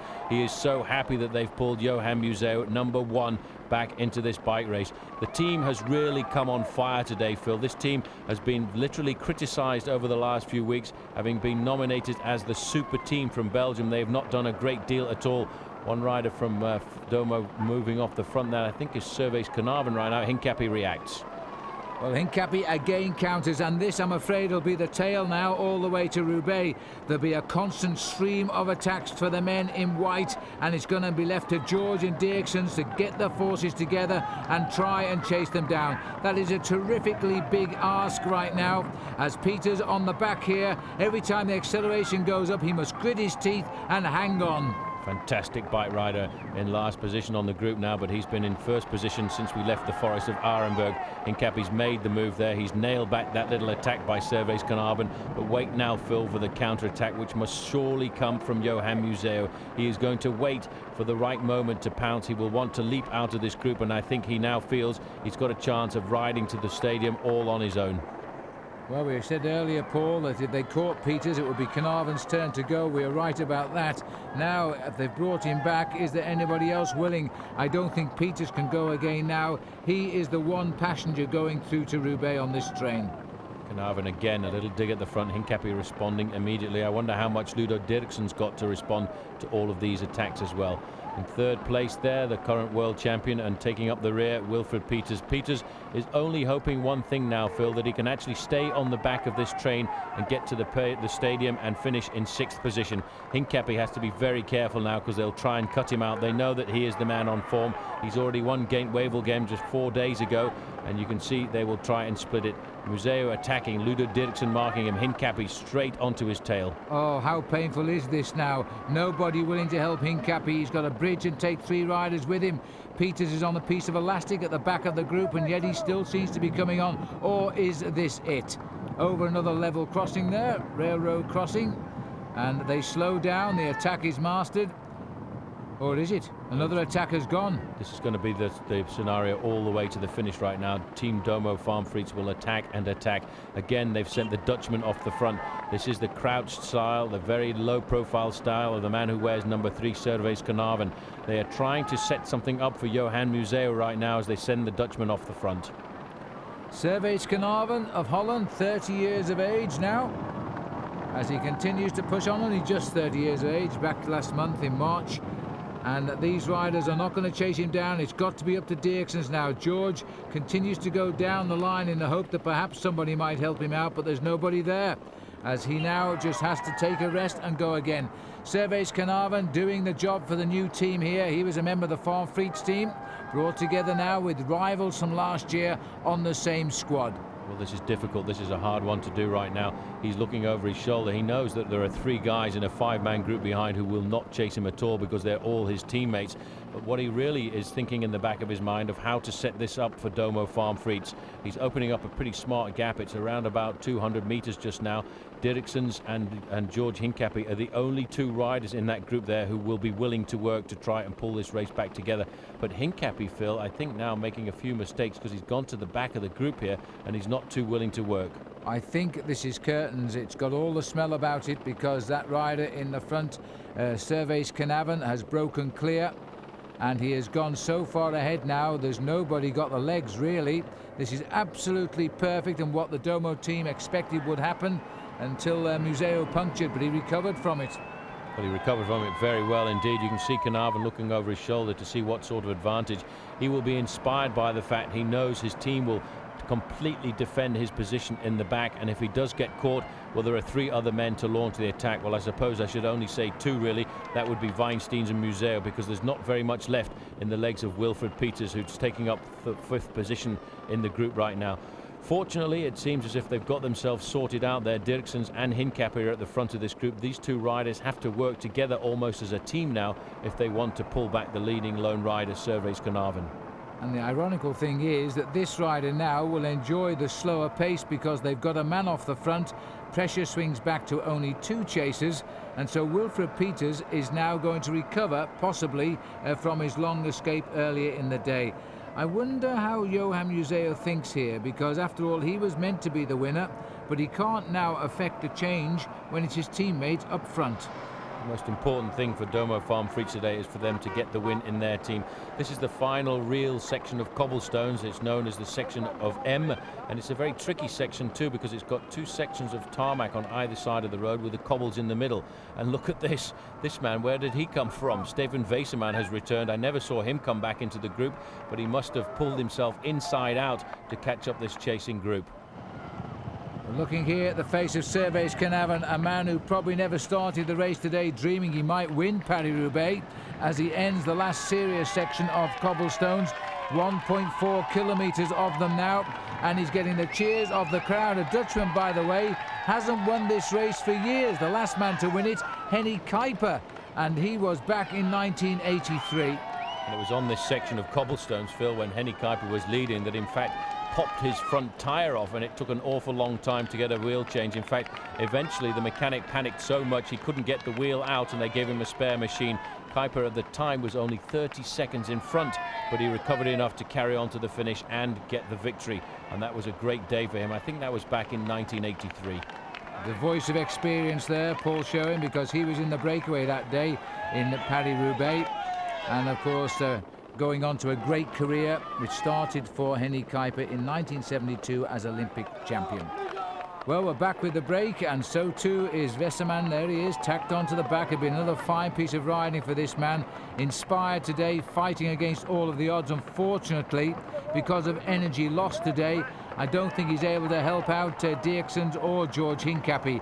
And with the extra firepower that Westerman normally has, that might have made the difference. But I think right now, these riders are on for second place, and Dirksens is the man doing the work.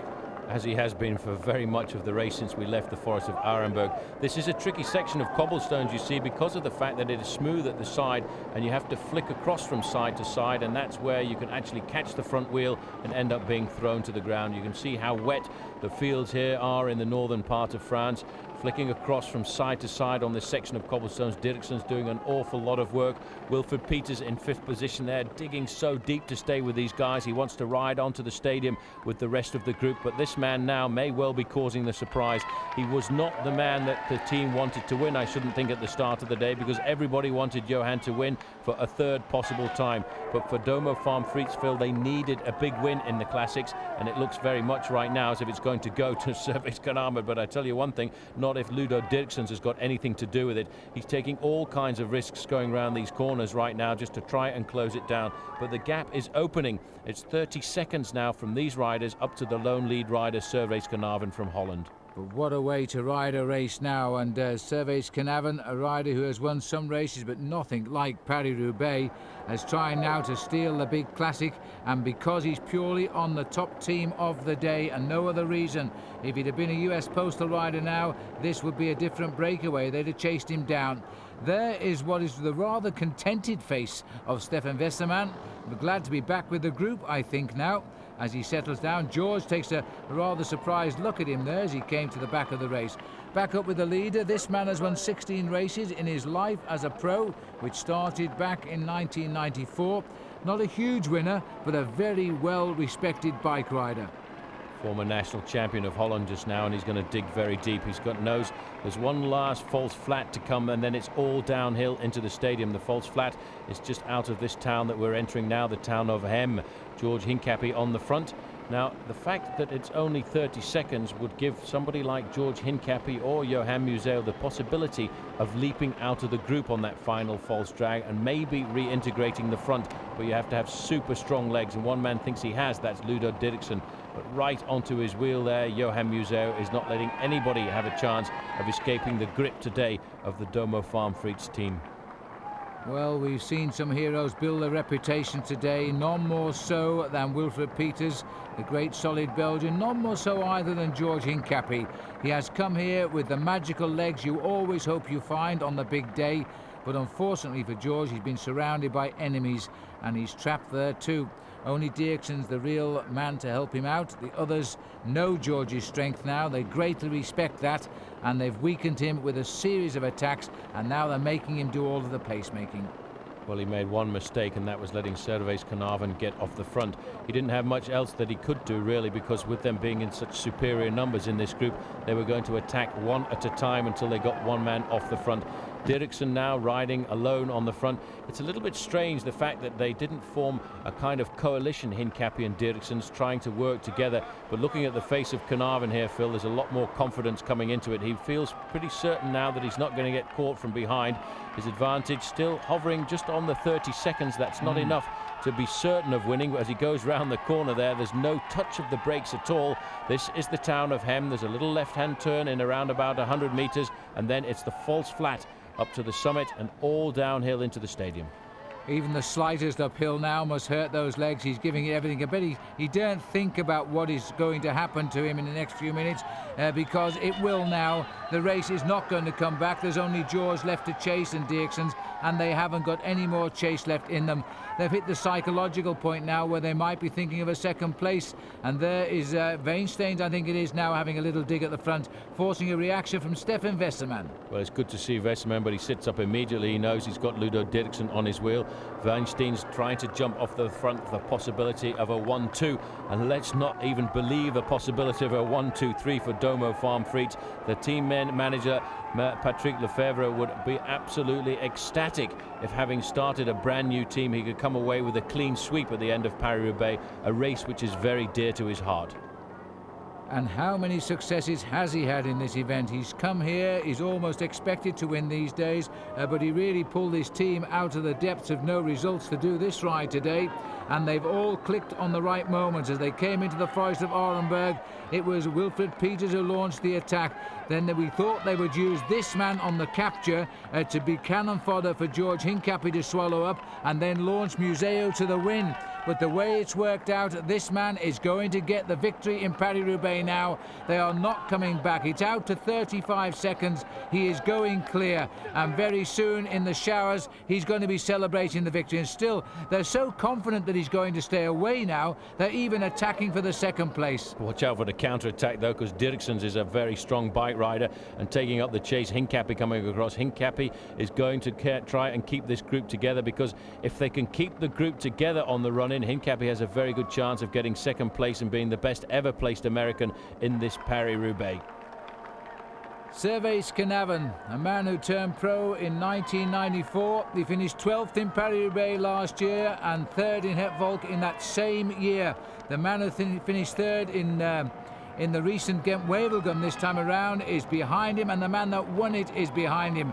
We've lost Leon van Bon a while back now, the rider who finished in second place. But this is a rider now who was once the champion of Holland very early on in his pro career. In fact, he won it in his second full season as a pro, but he is now about to land his first big classic race. Little dig by Hincapie there, but he's going nowhere at all. In second position, marking him absolutely down to the line, is Johan Museo. Weinstein's very much to the front too. The rain's starting to come down now on the roads of Roubaix. We're not too far away from seeing the Flamme Rouge, the sign that indicates the last kilometre. Ludo Dirksen trying his chance now to get off the front, but again it's Johan Museo who is absolutely nailing them back, keeping this group all together. Taking up the rear is Stefan Weissermann, but Domo Farm Friets have done an absolutely magnificent job today. These riders have come and gone, reformed and done everything possible, and then this man made it in his turn, his attack. He's clear now. He's still got just half a minute, but in the streets here they won't see him now, and the helicopter won't be easy to spot either, because we're in the industrial area as we course now through M, heading shortly into the streets of Roubaix. Then almost annoyingly, the organisation throw in a special little stretch of cobblestones at the kilometre to go mark, where we leave the highway, join the cobbles, then cross the highway into the gates of Roubaix. He is looking now so confident, he knows he's going to win the race. Well, he would know if he was starting to weaken, and he's certainly not doing that. Pedaling action is still very regular, very consistent. The smile is creeping into his face now. Barring an accident, he's not going to be caught before he rides onto the podium and then into the stadium, I should say. This is a pretty dramatic ride here. I don't think anybody would have put the name of Sherwen Knaven down as a winner of Paris-Roubaix, but that is who it's going to be today. He's got one last flick onto those ornamental cobblestones just outside the stadium. Then he will take the right-hand turn and sweep around and be able to enjoy his last lap. He comes across the finishing line and faces one lap of the velodrome here in Roubaix, and there is the banner indicating the last 1,000 meters to go. And this is going to be a magnificent performance by this man, and it will certainly be the greatest performance of his career. The gates are open, entering the last piece of pavé. This is 300 meters long. Inside a kilometre to go now to the greatest moment of his career. He won the Tour of Denmark early on in his pro career, like he won the National Championship. Since then, he's been in command of other teams' orders, as he was today. But this time, the dice dropped in his favour. And now it is Johan Museo going alone. And I don't think there's anyone else got the legs to go after him. That's amazing. Wait for the cheers now for Knaven, but he's going to see his own teammate come in behind him. Well, I think Museo's a bit further down the road than that, but Museo is definitely not going to give up. You can see now the big screen at the finish there. This is what everybody's waiting for. They're waiting for Sherwen Knaven to take the last corner into the stadium. The bikes are out of the way. The Dutchman is on the track. And a very glacial track it is too now, not for the nervous. Many of these road cyclists don't like riding on velodromes. They're not track riders, but now Knaven can enjoy the scene here now in the centre of Roubaix as he passes beneath our commentary position. He knows he's won now. He's got one full circuit of the track to go, and as the professional he is, he's cleaning the mud off to the name of his sponsor, which is Domo, and they are going to now try for a second place finish as well, because Museo is still clear of the group. Well, this is a great ride by him. He's going to have to try pretty hard to get the sponsor's name visible. But what a magnificent way to win Paris Roubaix, totally alone on the stadium. Nobody to challenge you. The time to savor the victory, as he nearly lost it there. He's jubilating so much as he comes up there. And very shortly, he will probably see his own teammate coming onto the track at the same time. I think you're certainly right, Paul, as he salutes the crowd here. They've got a Dutch winner here for the first time since 1983. There's only been 4 riders from the Netherlands win Paris-Roubaix. And this is Johan Museeuw now getting the bell as he signals back to his man. You've done it and well done. And Museeuw will get second as Dirksen now brings on the drive as they've got 1 lap to go. So Servais Knaven stays on the lower slopes of the velodrome. Now going round the outside, can George Hincapie pull out at least a 3rd place finish as we watch Johan Museeuw cross the line? The man who won it last year is back again. Despite the punctures and problems, the hard riding kept him in the race, and it didn't quite work out, but it worked out for the team all right. Knaven is the winner. Johan Museeuw gets another great place in Paris-Roubaix. 2nd for him. He won't be unhappy about that because he'll drink the champagne with his teammate tonight as he looks across to the centre of the track. The 3rd place, it's a 1-2-3. Roman Weinstein's the world champion is over, and it's George Hincapie gets 4th again. And I think the reason Wilfred Peters there was upset is because he only came in 5th. Well, this is George Hincapie now in the centre of the stadium. Helpers around him.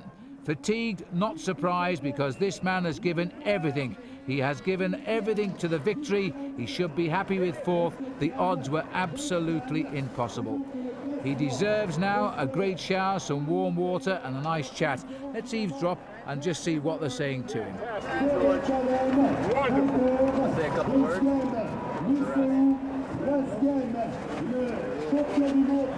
George, super race. How discouraging was it with all the Domo guys there? It was really disappointing because I felt like I was one of the strongest, but it was just impossible. You know, they chased him down one time, and you just know that as soon as you catch one guy, they're going to go again. So you got to take your hats off to the Domo. They were a super team today. You know, had super legs today, but it's just impossible with a team like that against you. They were going good. What happened in the forest to you when you were going through in the front? I flatted my front wheel and had to stop and bridge back up. So. You want to get well again. You did a fantastic race here. You had trouble with Domo. You feel you have the capabilities to win the race next year? Definitely. I mean, I know that I can win this race one day. Thanks, George, man. Super. Fantastic, George.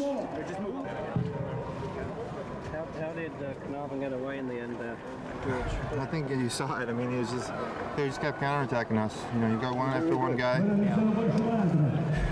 mean, it's impossible to chase everybody down. It was an impossible situation for us, for me. Turkson seems to be working with you to some extent. Well, no. I mean, we wanted to. We're going for the win, but it was impossible with 4 Domo guys, and you know, they really didn't do anything all day. They rode an amazing race. They were able to conserve energy all day. They never took a pull until the end, and I mean, they had a super day today. Oh, George certainly had a great day today. The face here of Wilfred Peters, the man, and Rolf Sorensen having a late fall too, and not looking too happy there at all. But nonetheless, he arrived in Roubaix in what has been one of the toughest races for a decade. This man now, Franco Ballerini, twice a winner of this superb event, loved by the French public, and choosing Paris-Roubaix to be his final bike race. And what a wonderful career he's had. He's the man who has scored high finishes in so many classic races. A chance to ride down the Roubaix Velodrome for the last time for him, and the crowd appreciating that. Franco Ballerini, 36 years of age, won a total of 19 races, and one of the most consistent riders in Italy when it comes to classic cycling. Franco Ballerini finishing today 32nd, 8 minutes and 13 seconds behind the winner. but he was the winner of this event in 1998 and before that in 1995. I won't keep you long because it's pretty cold. How many times did you fall off today? Yeah, I went down 3 times today. One of the first sectors and then got back up, got in a couple of groups and went down another 2 times, and the last time I hurt myself, so that was the end of the day. Once you get onto the cobblestones, do you really know what's going on in the bike race? You can look up and see a little bit in front of you, but there's guys going down everywhere, and we didn't know after that second crash, we didn't know what was going on, how far we were behind, or what was going on. But George had a great ride, but we weren't there to help him today, but he's had a great ride anyway. You think you could have done anything against 4 domos? No, unless we had 4 of us. It seems like you have a special affection to Paris Roubaix, and 1, 2, 3 again must make you a happy man. I love Paris Roubaix. What is so special about it, and why does your team become so motivated for this race, which is somewhat of a crazy race? Because we have the specialists in our team. We love this race, and it's a battle, man against man. It's like in a war.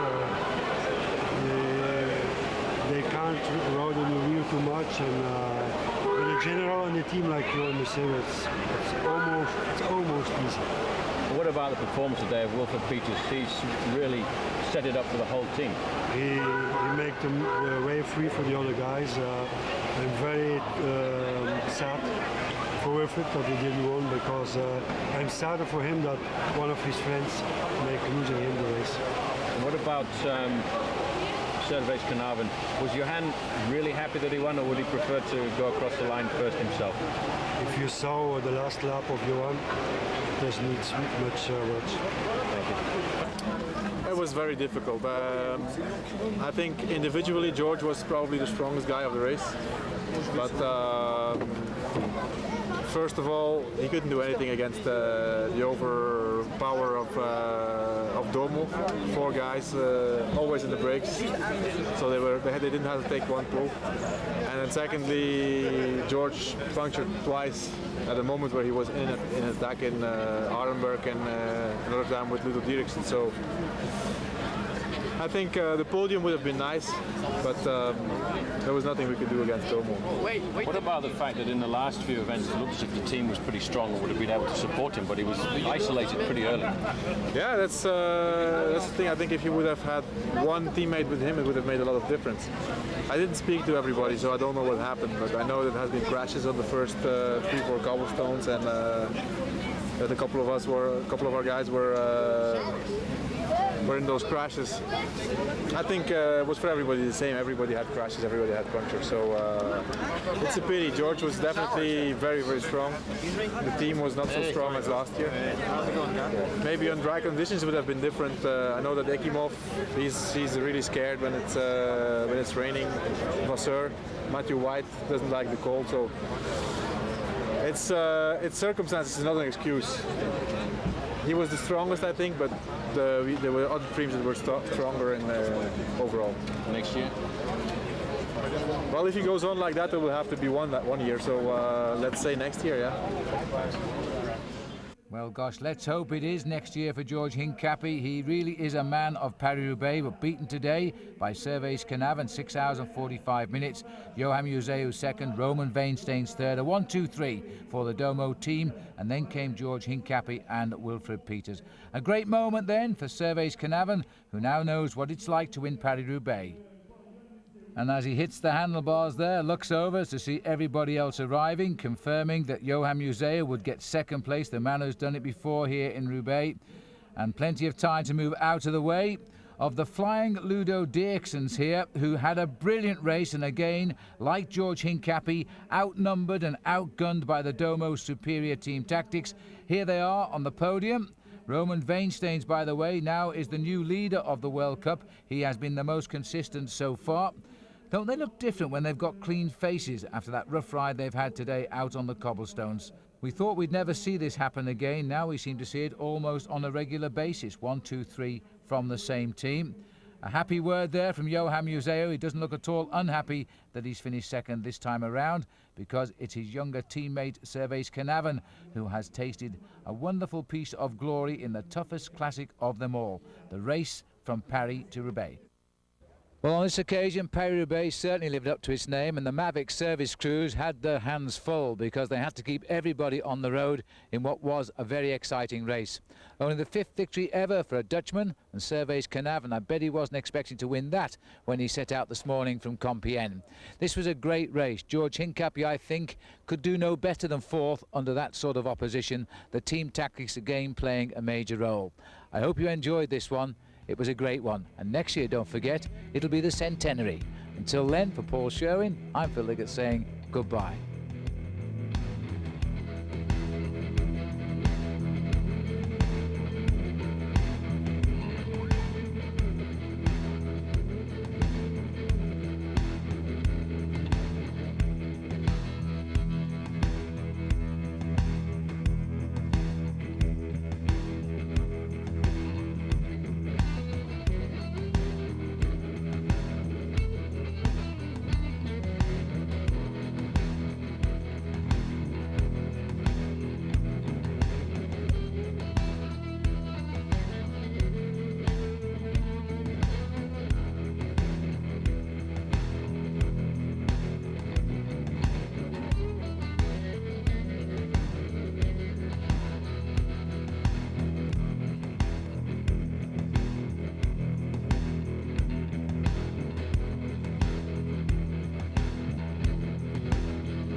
Well, I hope you enjoyed yet another cycling video from World Cycling Productions as much as we've enjoyed bringing it to you.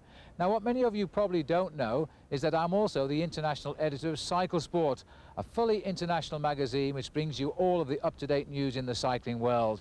It brings you profiles and reports of the top bike races and also stories of the men that make the news. And it keeps you up to date too with the technical innovations in our sport. I think we produced the magazine using some of the world's best writers. I know we certainly have one of the world's best photographers in Graham Watson. If you love cycling, you should see this book, and here's how you go about getting a subscription. Subscribe to Cycle Sport and we'll send you a free WCP video. Just call the number listed or visit our website cyclesportmag.com for a complete listing of the free videos available and for other special offers too. Don't miss this chance. I'm sure you'll love the magazine, and I look forward to visiting you each month through my column. Colnago is one of the perennial favourites of riders on the pro peloton. Why? Because Colnago bikes win races. Over history, Colnago bikes have been ridden to victory in the Giro d'Italia, in the Tour of Flanders, and a record-breaking 5 times in Paris Roubaix. In fact, they've won the last 5 out of 6 editions of this great event. Now that's one amazing bike. World Cycling Productions is the exclusive catalogue distributor of Colnago frames in America. To see more about these magnificent frames, simply call the numbers on the screen for a World Cycling Productions catalogue or visit our website at www.worldcycling.com. WCP is one of the largest Colnago dealers in North America, with selection and pricing to ensure that you can own one of these magnificent bikes.